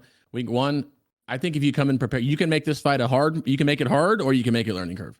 You can make a learning curve by being smart ahead of time and unglyphing typhoons. You have fire mages with blast. You have insert any class who has big AoE. Shadow Free from a Destro lock. As simple as one of your warlocks dual spec swapping the Destro to save the raid. If you come prepared like that, this is just a learning curve, boss, bro. You're just gonna go through the motions, die if maybe a few handful of times, just kind of like learn the fight, and then you're done. Or you don't do any of that, and you're stubborn because you think you don't need to listen, and you turn it into a medium to hard, like Rugs is probably about to say, because you can't do any of that because you're not preparing. Because it is a lot. Those ads is everything. Right, that's what I'm saying. I think there's no world where Freya is easier than Yogg 1. It has to be harder than Yogg 1. If we Really? put Yogg on medium, Freya has to be harder than Yogg. I don't think anybody knows because no Ooh. one's done Yogg 1 light yet on PTR. To further my point earlier, we don't know. Oh god, come we on. don't know. I still feel like on Yogg, you're gonna lose people in phase 1 as an average guild. You're gonna lose people to Yep. crushers. You're gonna Yeah. lose people people aren't. I think people your are gonna, average guild die is going gonna- into those and people are gonna take each other's fucking portals. Like it's gonna take a bit, right? Like Freya's that literally type of the ads. coordination. Freya's Also, literally the ads. you can get a little overwhelmed by crushers too, I believe. Mhm. And you might take Mhm. 2 cycles to do brain, and it might be I don't know. You could 20-man Yogg 1. Yeah, you probably Not week 1. They're not I doing think- that Yes, week 1. week Nobody's 1 doing you that could week 1. 20-man Yogg 1. Yeah, but they're for not going sure. to. I They're think not with this- going to. I'm they're just saying not- that's how easy it is. They're not Jedi rugs who've done Yogg 40,000 times. Remember, these are people who have never Yeah. done it, watching then, Jordy's like- guides and whatever we're saying. You know what I mean? But could- they're You not- definitely they're not can do doing Yogg that. 1 early. I think the question is for your I guess it's a hard distinction of like for your average player or like for us, right? Because I'm like, Is like- could you 20-man Thorim hard mode? Yes. So, yeah, I think you could. The Well, phase what's the- 2 Yes. How was was the inner? set. Yeah, I think you could. As long as Yeah. you make it through, yes. You 20-man Right. Freya hard mode? No. No. Hmm.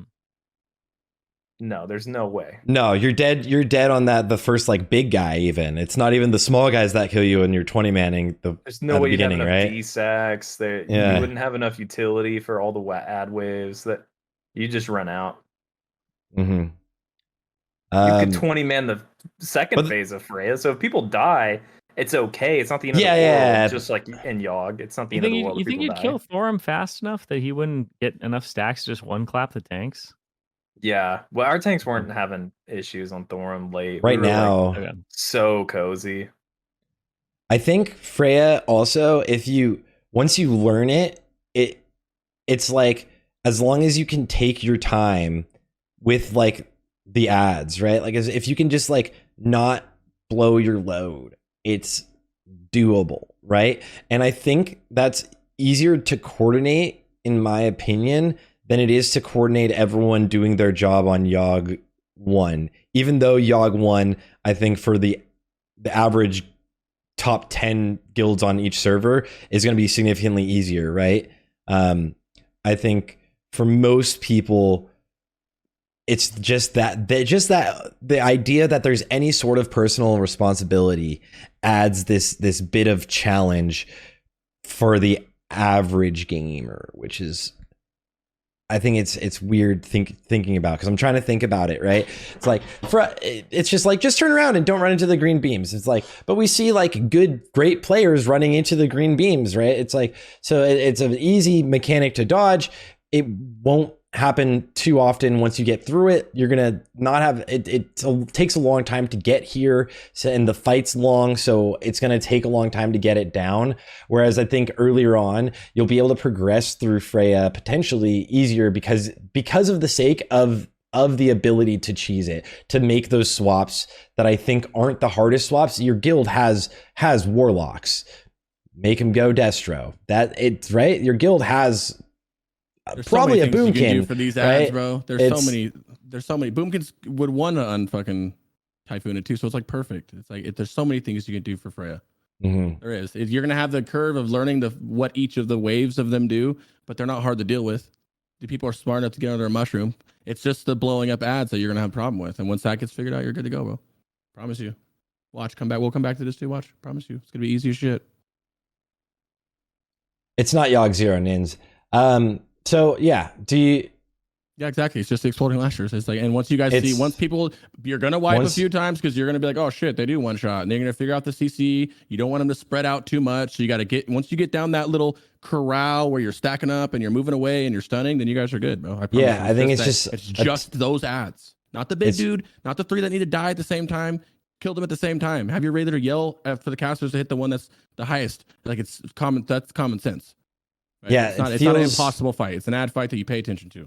It feels like one of the simpler ones, but I know we also think Yogg 1 is like one of the simpler ones.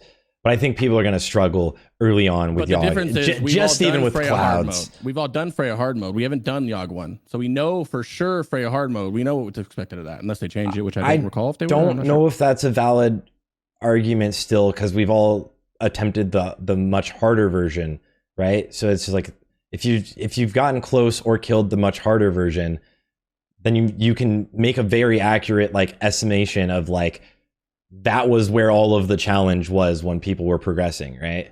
So like I think it's hard to make the argument that like we haven't killed it on Yogg 1 because everyone's been spending their time on Yogg 0, right? And it's like, well, they would have just been dead forever ago, right? That's not where all the challenge was, though. I did 80 pools on Yogg 0.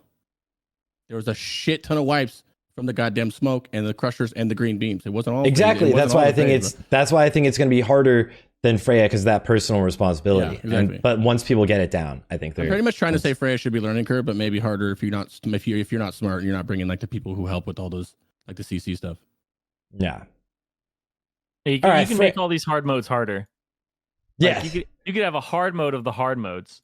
But Freya, Like- you literally can make it like With your a joke, comp. like a literal Yeah, joke like, with your comp, a an literal all melee meme. Thorum, you know, like Yeah, you can make it an impossible hard mode. You can be like, this is the worst. You just have the worst comp of all time. all rip paladins. Yeah. Hodir. Where do we think Hodir sits on this list compared to everyone else? I'd Did they say compare they it. were changing anything with it? No. No, I don't think so. I think to me, it's really close to Iron Council. First off, In we need to in thank terms of Rugs difficulty. because me and Sarthe had a interview with Blizzard and asked them where they came up with the 2 minutes instead of 3 minutes, and the dev actually literally said, "I watched saw the your Rugs video. and it was his idea." So big shout out to Rugs for making this fight even like worth it. Because imagine this was a 3-minute fight, it would not be fun at all. So big shout out. That to was Rugs. the funniest shit, yeah. It'd be up there. It'd be down with Thorum. Yeah, if dude, it was hell a yeah. 2 minute, 2.5 or 3 Literally minute straight fight, up. I saw it in a Rugs video about private something like that. How you can make We it like better. I don't remember instantly what- DM'd Rugs while we were on the call. Zirene, how do you feel about Hodir? I mean, I agree because it's going to be incredibly hard for most people to do. Not that the fight gets more complex and you're going to wipe or anything like that, but you're just not going to make the DPS check. And I think most of the hards, the things in the hard area here that we're going to have are just going to be the DPS check guys, because the DPS checks are really tight. They're like extremely well tuned for Naxbis, like to the point where you're doing multiple wipes on them. You're barely making it even when you do. I'm afraid though that it'll probably turn into one of those things later where you're like, It's so like, easy later. It's like Maru, where you're one phasing Maru and you don't even know what an ad is anymore. Yeah, You're just I like- think so too. Absolutely. The WoW is a game where the better you get, the less you have to do. Like Mhm. the better you are at pushing Yogg, the less ads you have to deal with, right? You can only have to like do one beacon. It's like, yeah, the better you are, the less you have to play the game. So Mhm. I think also, yeah, Hodir is one of those fights where as the phase goes on, this goes from week 1, a very hard mode, to being like a literal joke. Yeah, on hard mode. It's like I wasn't even paying attention. We obviously killed it in 1 minute and 30 seconds, you know, because our gear will be so much better. We'll kill it so much faster. But week 1, it's like you need to coordinate really well with breaking everything out of the like ice tombs, right? You get debuffs up on them before, since it doesn't trigger the boss. You can set up Curse of Dooms on all of them before, seed them before, and then trigger the boss, and then also group them up as well as you can. Make sure everyone is really coordinated in where they're placing. The tanking is very hectic, but like that all obviously becomes more of a margin for error, or like a gap that we get as we get more DPS, we get more gear, and we move through the phase. It feels like a more hectic fight than it really is. I feel like it is a hectic fight. Like you're not trying to put out fires. You got to dodge the icicles. You have the flash freezes and stuff. But like I think you get it. Like once I think you're gonna wipe a handful of times, because there's always gonna be that mechanic check where people are getting hit by icicles or being greedy, but it won't be long before people are like, I can soak it. Yeah, I'm just gonna soak this. You know what I mean? Yeah. Mhm. Yeah, I think eventually it'll be like a cakewalk. This is the one that has the biggest shit. I mean, XT also, when we see the right version of XT, has like just this ridiculous shift from like being crazy hard early on because of gearing to being like, it's dead now. You're dead. I did not have to bloodlust the heart. You know? So I think I think it sits in a good spot where it's like very, very hard early on. Mimi. This fight is a fun one. Here's another fun one. Here's another fun hard mode. Yeah. A lot going on. The fires are everywhere.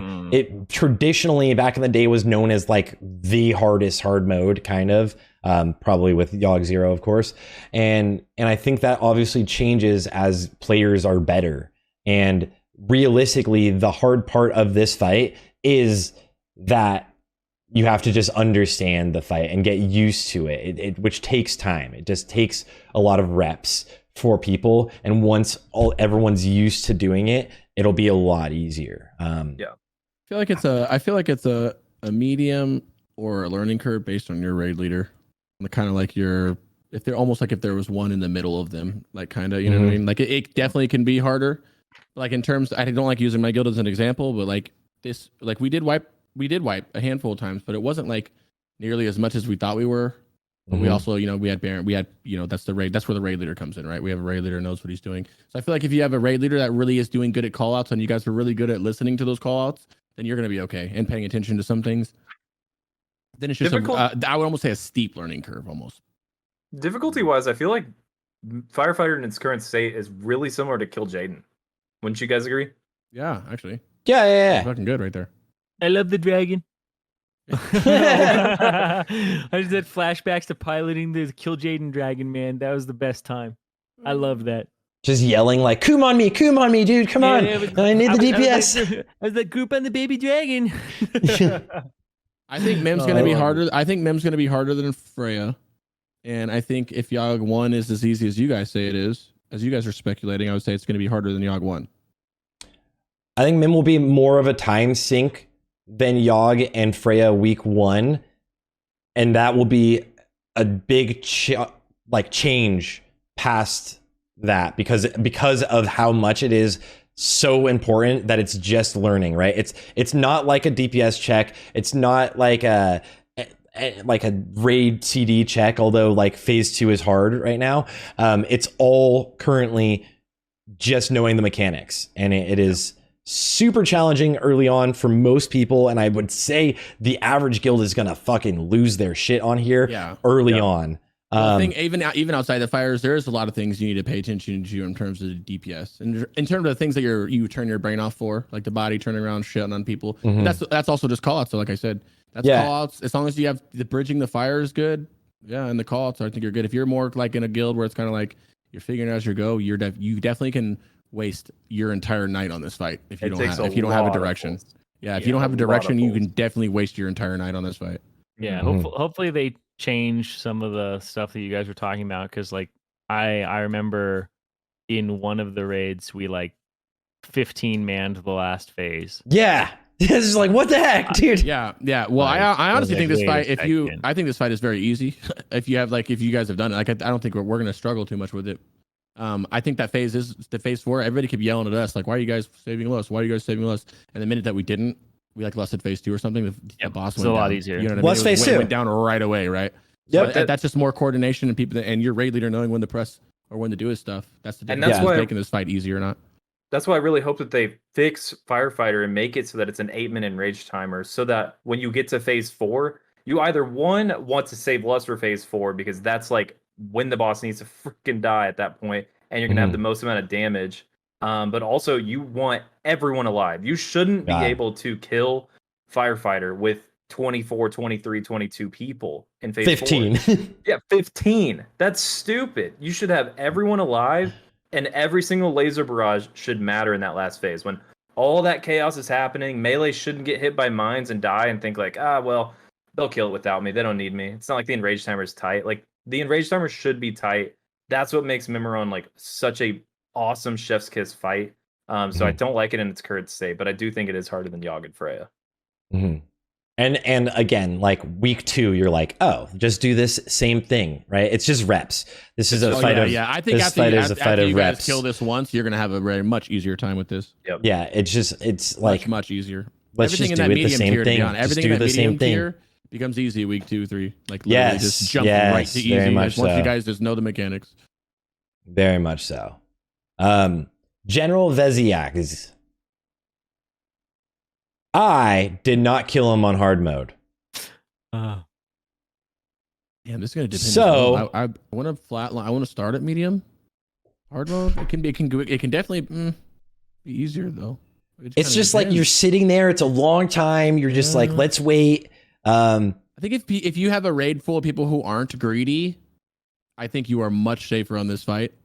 Which I'm a greedy motherfucker, so you get it. But I think that greed is your downfall in this fight. You have to be very disciplined. You need to really pay attention to the faceless mark. You need to really it goes to pull as you don't get any, for those who don't know, you don't get any mana back at all the whole time, right? So being wise about when you're using your mana outside of the Shadow Nova and moving out of the Shadow Nova. The thing about the fight that's going to wipe some people is we had to change DPM settings to make sure it's not like calling out every time anybody gets a mark and I'm running out of it thinking it's me, or the way you tilt your camera so you can see the Shadow Nova and not get hit by it. Everyone's, no matter what guild you're in, people are going to get slapped out by that Nova a little bit. Obviously not everybody, but you get it. People, the casuals out there, you're going to get hit by it. And it doesn't one shot you or nothing, but it's going to tilt you. This fight is going to be tilting, but I don't think it's like an impossibly hard fight. I think it's just going to be a bash your face and start to respect the faceless. They're going to need to respect the Shadow Nova, respect their mana draining, and then I think they'll finally get it down. But I think it might be harder than Mim. I don't know. I think it's harder than Mim, Yogg and Freya on hard mode. I don't think it's harder than Mim. I think it's about the same as Freya personally. Okay. But the thing about Vezax is, unlike these other fights, like the more reps that you do and the more like comfortable you get with Vezax, I still think like on farm, a couple mistakes on Vezax means you're gonna have to wipe. And that's just gonna be really annoying because that run back is painful. But I just think that's the nature of Vezax. Like it's not a DPS check until you get into the Serenite Animus portion of the fight. And so really like the gear doesn't totally help you. It's going to be the same fight every time. And if you sleep on the Shadow Crashes too much, if you sleep on the Mark of the Faceless too much, then you just kind of get owned. And it's like, damn, it's got to go again. And that's, 10, 15 minutes down the drain. Yeah. Yeah. I think though, the challenging part for Vezax, or one of the very, very challenging parts, I think, for Vezax week 1 is that a lot of raids are gonna run at least obviously 1 prop paladin, but potentially maybe 2, and that's going to make this for those guilds potentially almost impossible. It is going to be, it's ridiculous time sink, or you're going to need to change someone else to tanking this. It's a long fight for the hard mode. It's a lot of personal responsibility on not like just DPSing while not sitting in the gooey goo. And there's a lot of things that, like you said, if you mess up, it's going to be like over, reset, go again.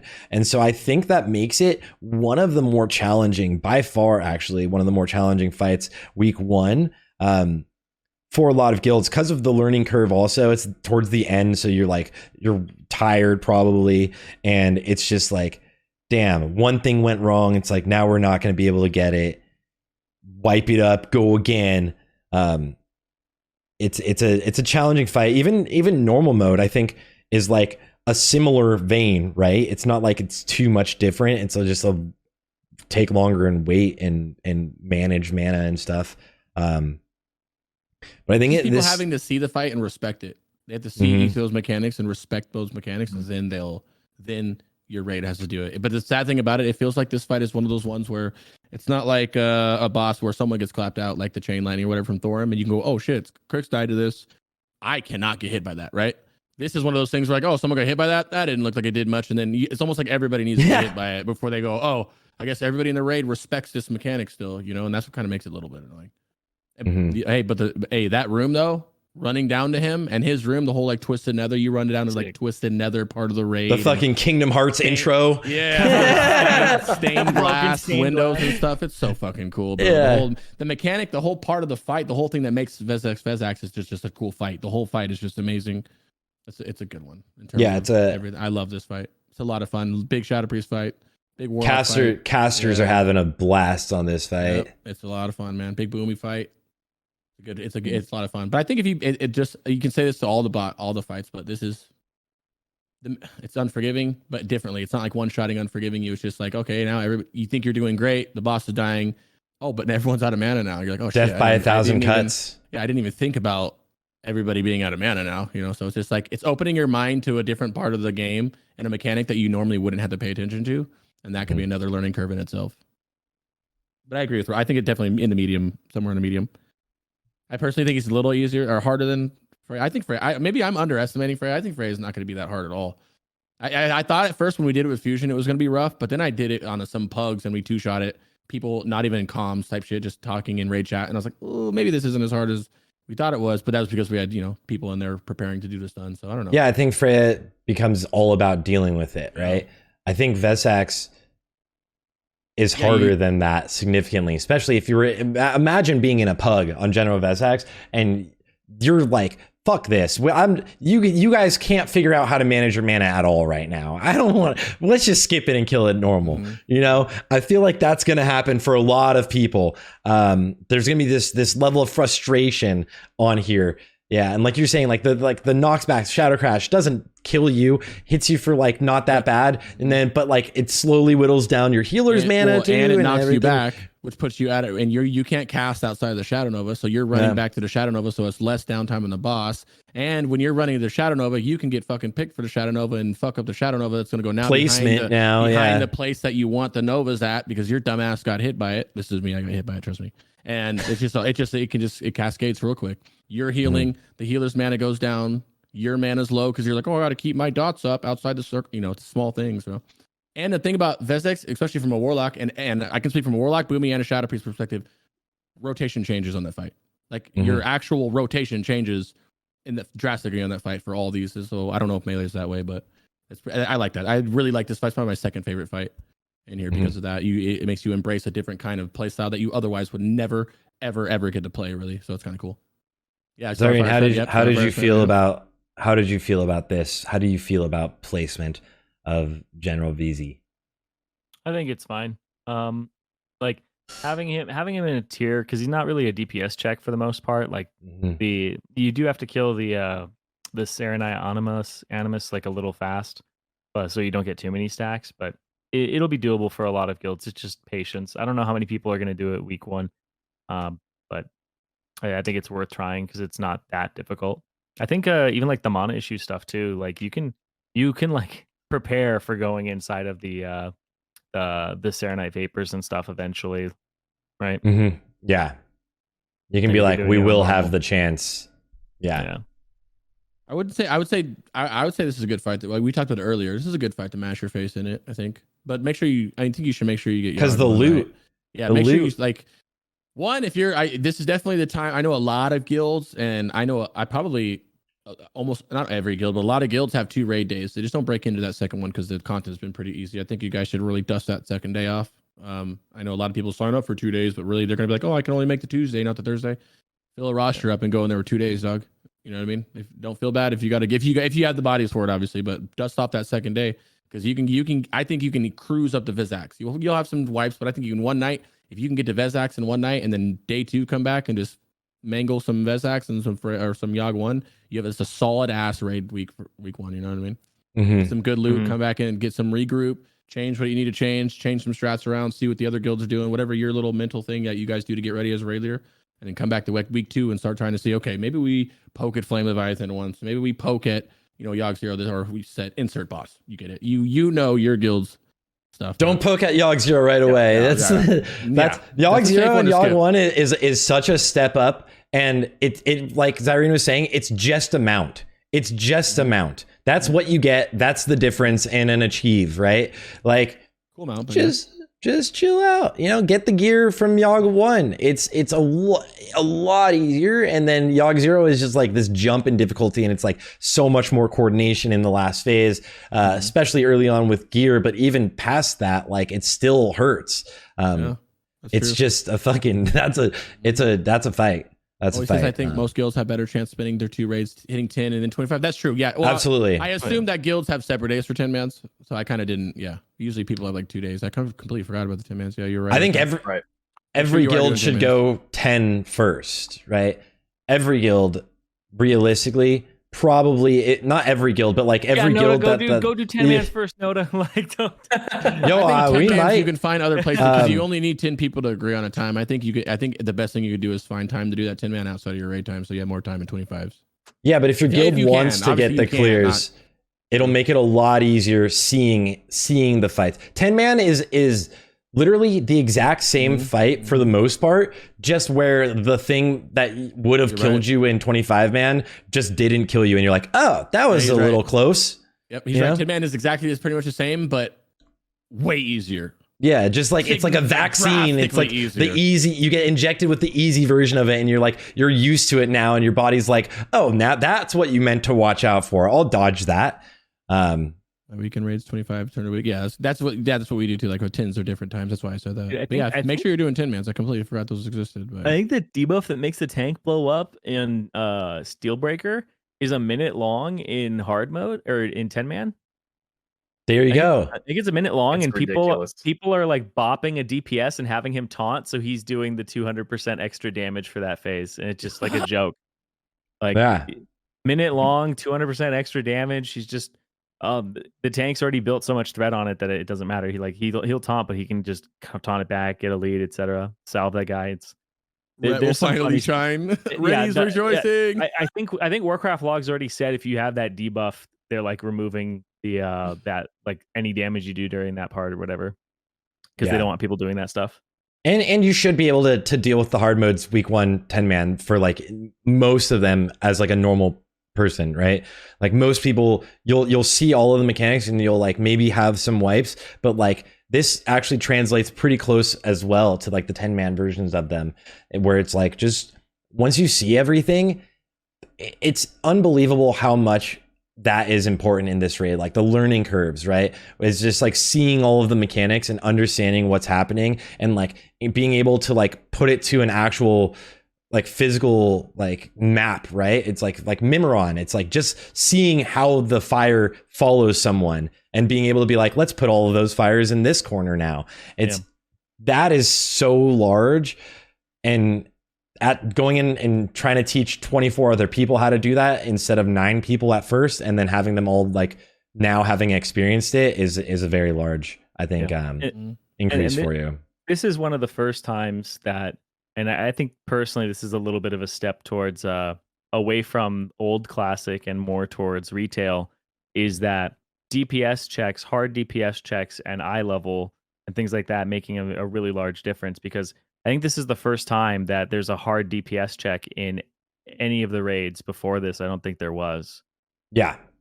Like I struggle to think of anything. Nothing Molten Core, VWL, AQ40. Like Veil, you just like Max. change tanks. It's fine. Yeah, you know, Veil like, was one where it was like you change tanks. It's not the same that it was back then.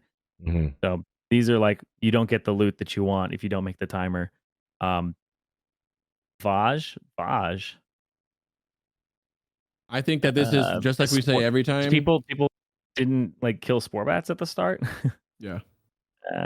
Like it's weird. Whenever I think of like the difficulty of that phase in TBC, that was such a weird phase because the mind controls just made everything way more difficult than they should have been. RNG. The way that they were working it, the way that they were doing.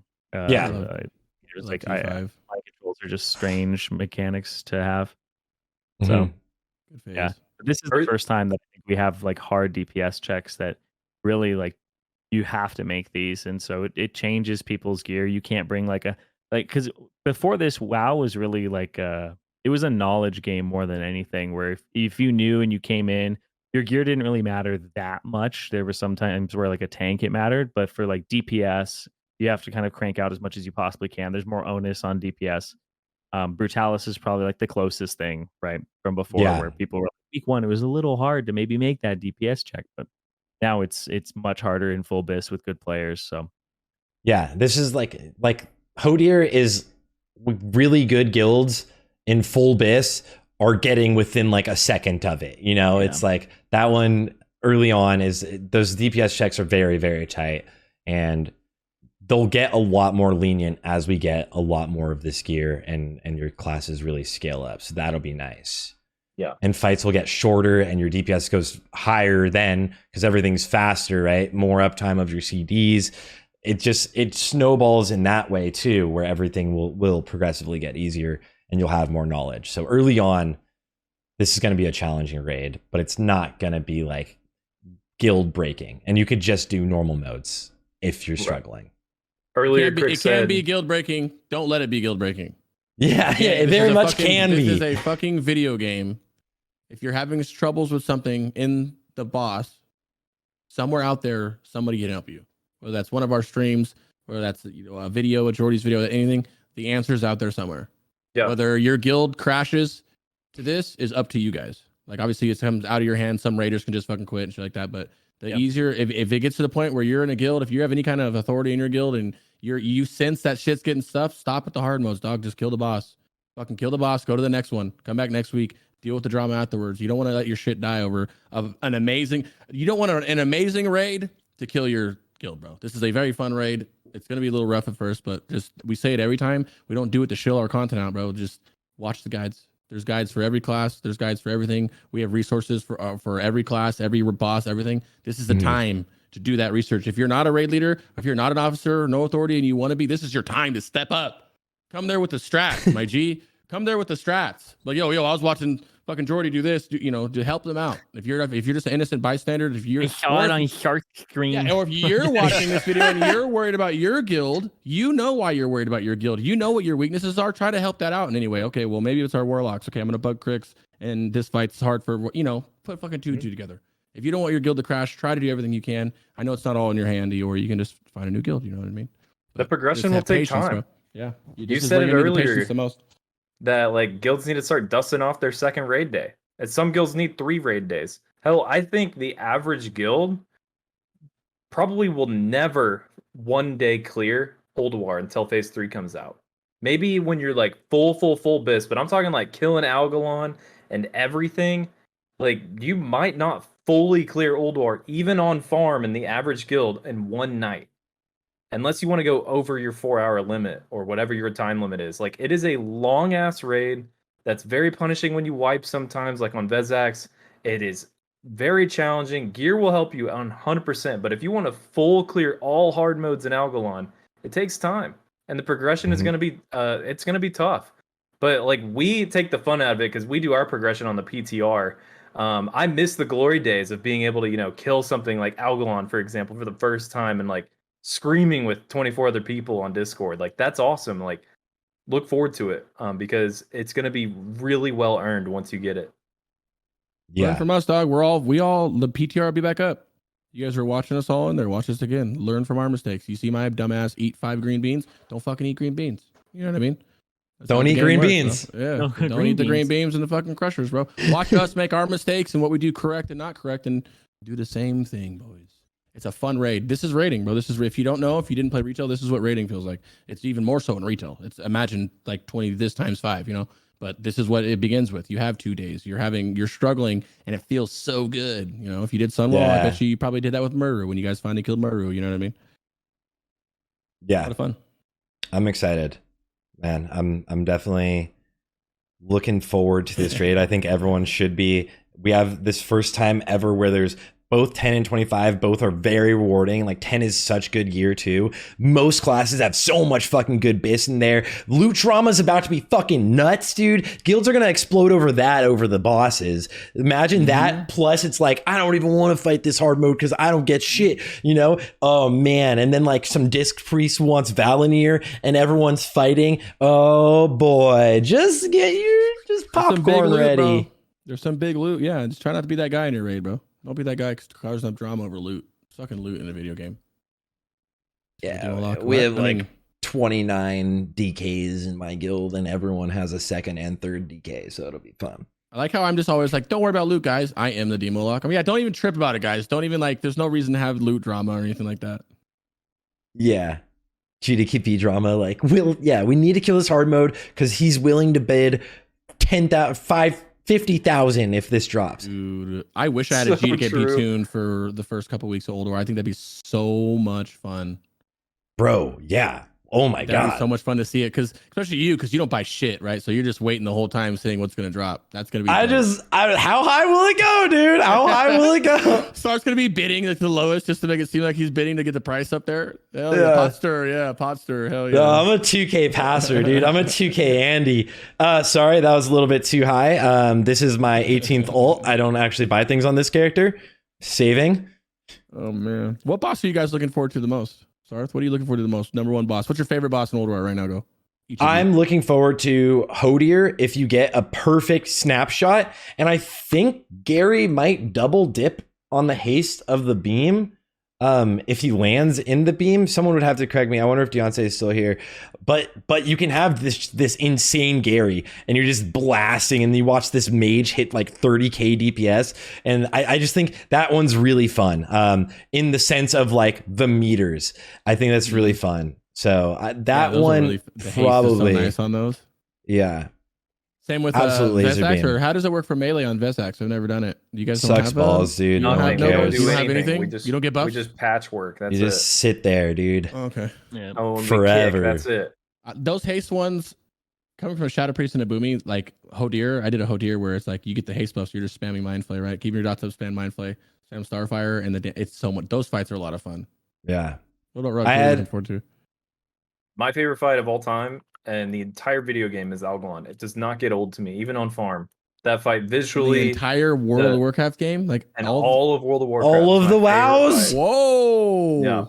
I love it. It doesn't get old. I think it's visually really cool. I like the responsibility of everyone in the raid. I think it's tight. I think it drops good loot. I think the lore and even the voice lines and like everything about it is just badass. That whole fight is just incredible. I like his name, Algalon. It's really close to Gargalon. You know what I mean? These nuts. Any these nutsers. What about you? What about you, Zirene, baby? How you doing? I was like, I'm not gonna say it, dude. Oh, I've so far I've been enjoying Iron Council, but I have a soft spot for Mimiron personally. I really like that fight. Okay. Like back in the day, it was a lot of fun. My computer would just lag with all the fire, so that was like really difficult for me back then. So it was like my Windows 98 is burning down. I was like, oh fuck, oh god, this fight is impossible. Oh my god. So That's yeah, funny. no, it's Mimiron for me. What about you, Crix? What is it? I like. That's kind of how you said for the damage. I like Iron Council for the meters part of it, right? Is a lock because of the snapshotting, whether I'm Desh or whether I'm Demo or AF. It's both. It's pretty nice. You can get the double stack on the rune every now and then, get a fat corruption off or something fun. But I like Yogg. I think Yogg 0 specifically is my favorite one. That was like this one. This go around the PTR. I was in Rugs' guild on private servers back in the day, and I kind of stopped right at Yogg. So I've never done Yogg as a Demo lock, and that was probably like, I think that was some of the mixed it with like learning the fight, and then learning it as Demo. And the little ins and outs that you can do with it was like the most fun I've had in like World of Warcraft in general in the past, like since Classics came out. By far that PTR run is the most fun I've had since Classic came out, since original Classic too. Yeah, this think raid Yogg is 0. sick. It is. It's fucking tight. This raid is so fun, and every fight is unique. Razor scale, whatever. Flame Leviathan after the first couple weeks. Get out of here. Yeah, we didn't talk But- about. So a bunch of people asked about like Razor Scale and Ignis. Those fights are really easy. Someone joked around and said we skipped it because they were so easy. We skipped it because they didn't have a hard mode. And I know they're just not contesting bosses. They don't have anything crazy. The fights They are without really hard fun. They are modes, really you fun should fights. just one shot without really having to Yeah. think much about. Yeah. Yeah. You might have a little a hiccup, but yeah, those are the fights where some people can die and you'll still make it. But they're fun fights. They're really fun fights. You know, Razor Scale's the ad fight. You kill some ads until a little harpoon thing comes available. You shoot the harpoon. After a couple, he comes down. You nuke him down. A couple phases of that. Nice and simple. Ignis is cool because if you get chosen in the slag pot, one of his mechanics, I think of one person, like 1 or 2 people per fight, you get like 100% haste Rugs, is it, or something like that? 100%. Something like that. Is this a Crix boss guy? And 100% people need to haste, bro. people need to realize if you get put into Ignis's belly, you fucking can still DPS. You can still do Yes. things. So That's like when you don't get just AFK. Do shit. Like you can hit him, you can heal yourself, do whatever you need to do. Like that's it. Like you got put in, now it's time to pump. Like it's I kind of think it's 100% exciting. haste too. It's fat and Yeah. it stays on while you're in there, and it lingers for a little bit when you get out. And Yeah. Kolagorn's a lot of fun. He's just the guy in the middle, really easy boss. I like it as a warlock because I can multi-dot, right? And my meta is kind of cool because it hits all 3 when it doesn't need to. But I take those dubs, you know. It's a fun fight. It's just a really easy fight. I honestly don't think you're gonna wipe. I like he wasn't joking. Like you're probably going to one shot Razor Scale. You're probably going to one shot Ignis. I mean, it depends. Are you just running? You still got to handle the Ignis ads though. I don't know if you can just ignore them and still down the boss. No, you can't. No, you can ignore them. Yeah, you can totally ignore them. God damn. Yeah. So you guys probably won't have too much trouble with that fight. I mean, most people probably won't week one, but like, yeah. And XT hard mode is going to change, right? So we don't know. Currently, it's the hard. Maybe Yogg Zero would have been harder if everyone spent enough time on XT, if it was possible. I think nobody killed it, right? I don't know of anyone that killed it because no one wanted to spend the time on that, right? It's not like a learning curve. It's more of like, oh shit, did we play perfect to get, and did we get enough DPS out? And rotate some CDs on the bomb, right? In theory, that fight is very simple, though. Yeah. That fight should be easy, and if you do it non-hard mode, it's super fun because you can. I had a Gary that did like 568K or something on it. Literally, I got all of my snapshots. It was so sick. I literally like 3% before the heart came down the first time. It was like 78%. My ICDs were all coming back up. I just turned around and slash danced and waited. And then the heart drops, bloodlust, everything proc, dude. Like black magic, berserking, everything. And then literally I just like my gargoyle was sitting there like a laser beam, just like destroyed the heart with double damage. So you're fine. It's a fun fight. All of the fight, like literally. Fun raid, bro. Yeah. It's a fun raid. Even the harder ones, they're fun. That's what makes them fun to me, was that they're hard. And I don't know. I don't like, a good example is like KT in TK. Like that, one of my favorite fights ever. But then like after it was nerfed and easy, it was just miserable, right? Because you're just like, oh my god, 3 throw. Yeah, but like that fight when it was current was like so much fun to me. Vag when it's current, so much fun to me. Then so this is one of those things where right now this is gonna be a lot of fun. This is gonna be a really long phase too. They specifically said it's going to be a longer phase. The longest phase Cossack's had, I think they said. So buckle up. Yes. Have some fun. Enjoy it. If you're not smacking out hard modes, guess what? You're gonna have a 4-month Ulduar or some shit right now. So guess what? You will be able to get it down at some point.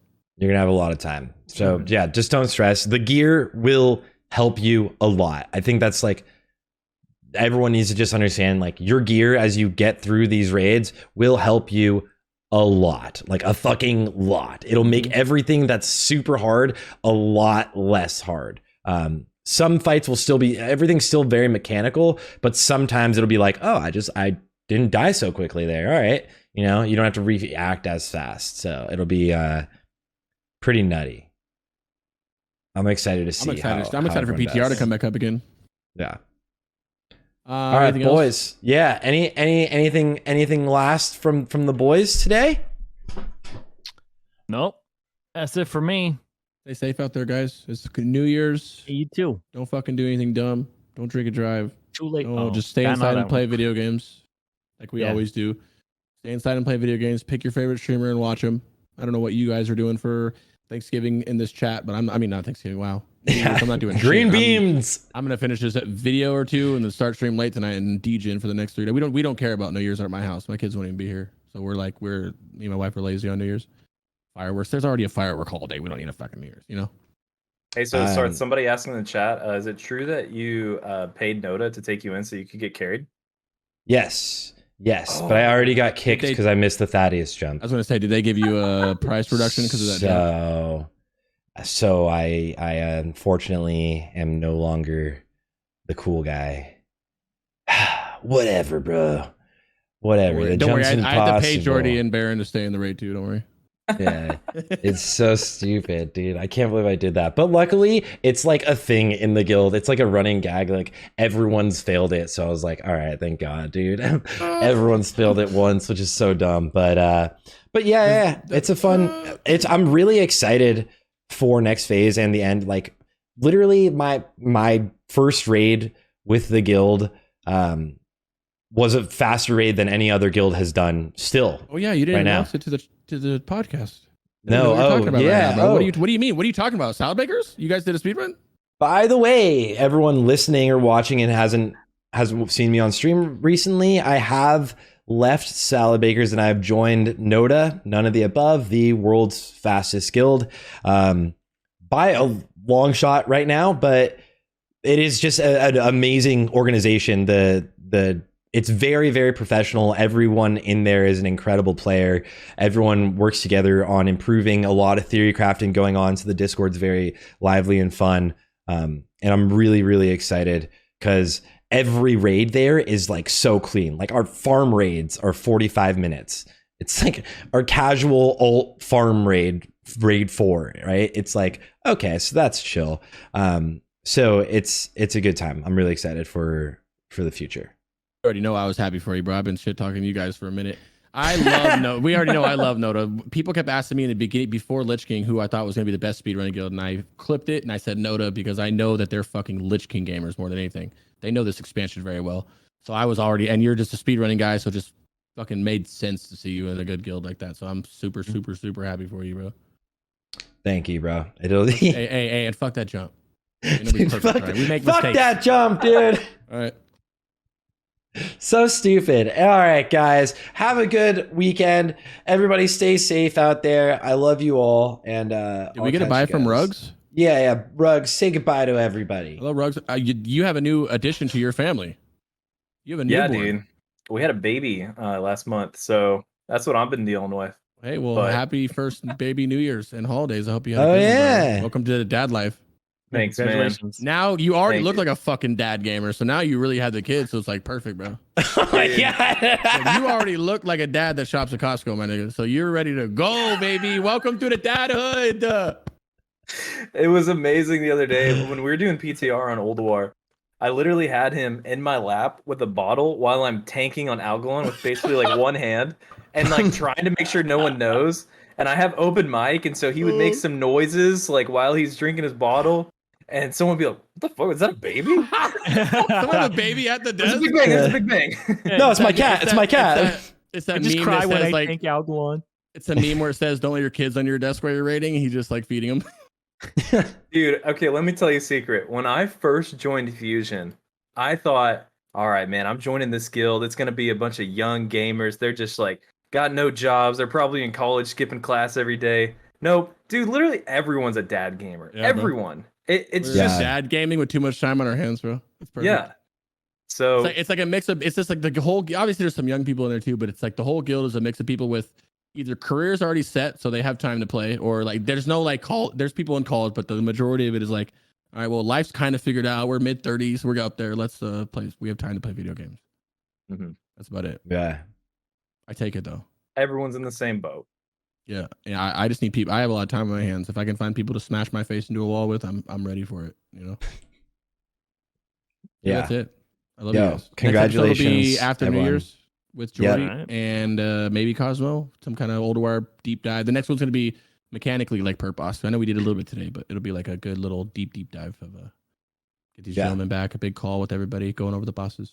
Nice, Love you looking guys. forward Thanks to for that. being here. And one more time, stay safe. Have a good New Year's. Love you guys. Don't say Thanksgiving. Oh, one last thing. If you're listening to this on Spotify or Apple or whatever it is, or YouTube, make sure to like and subscribe, and maybe leave us a comment or something, because we're now on the podcast websites and we're trying to grow on those. So much love, guys.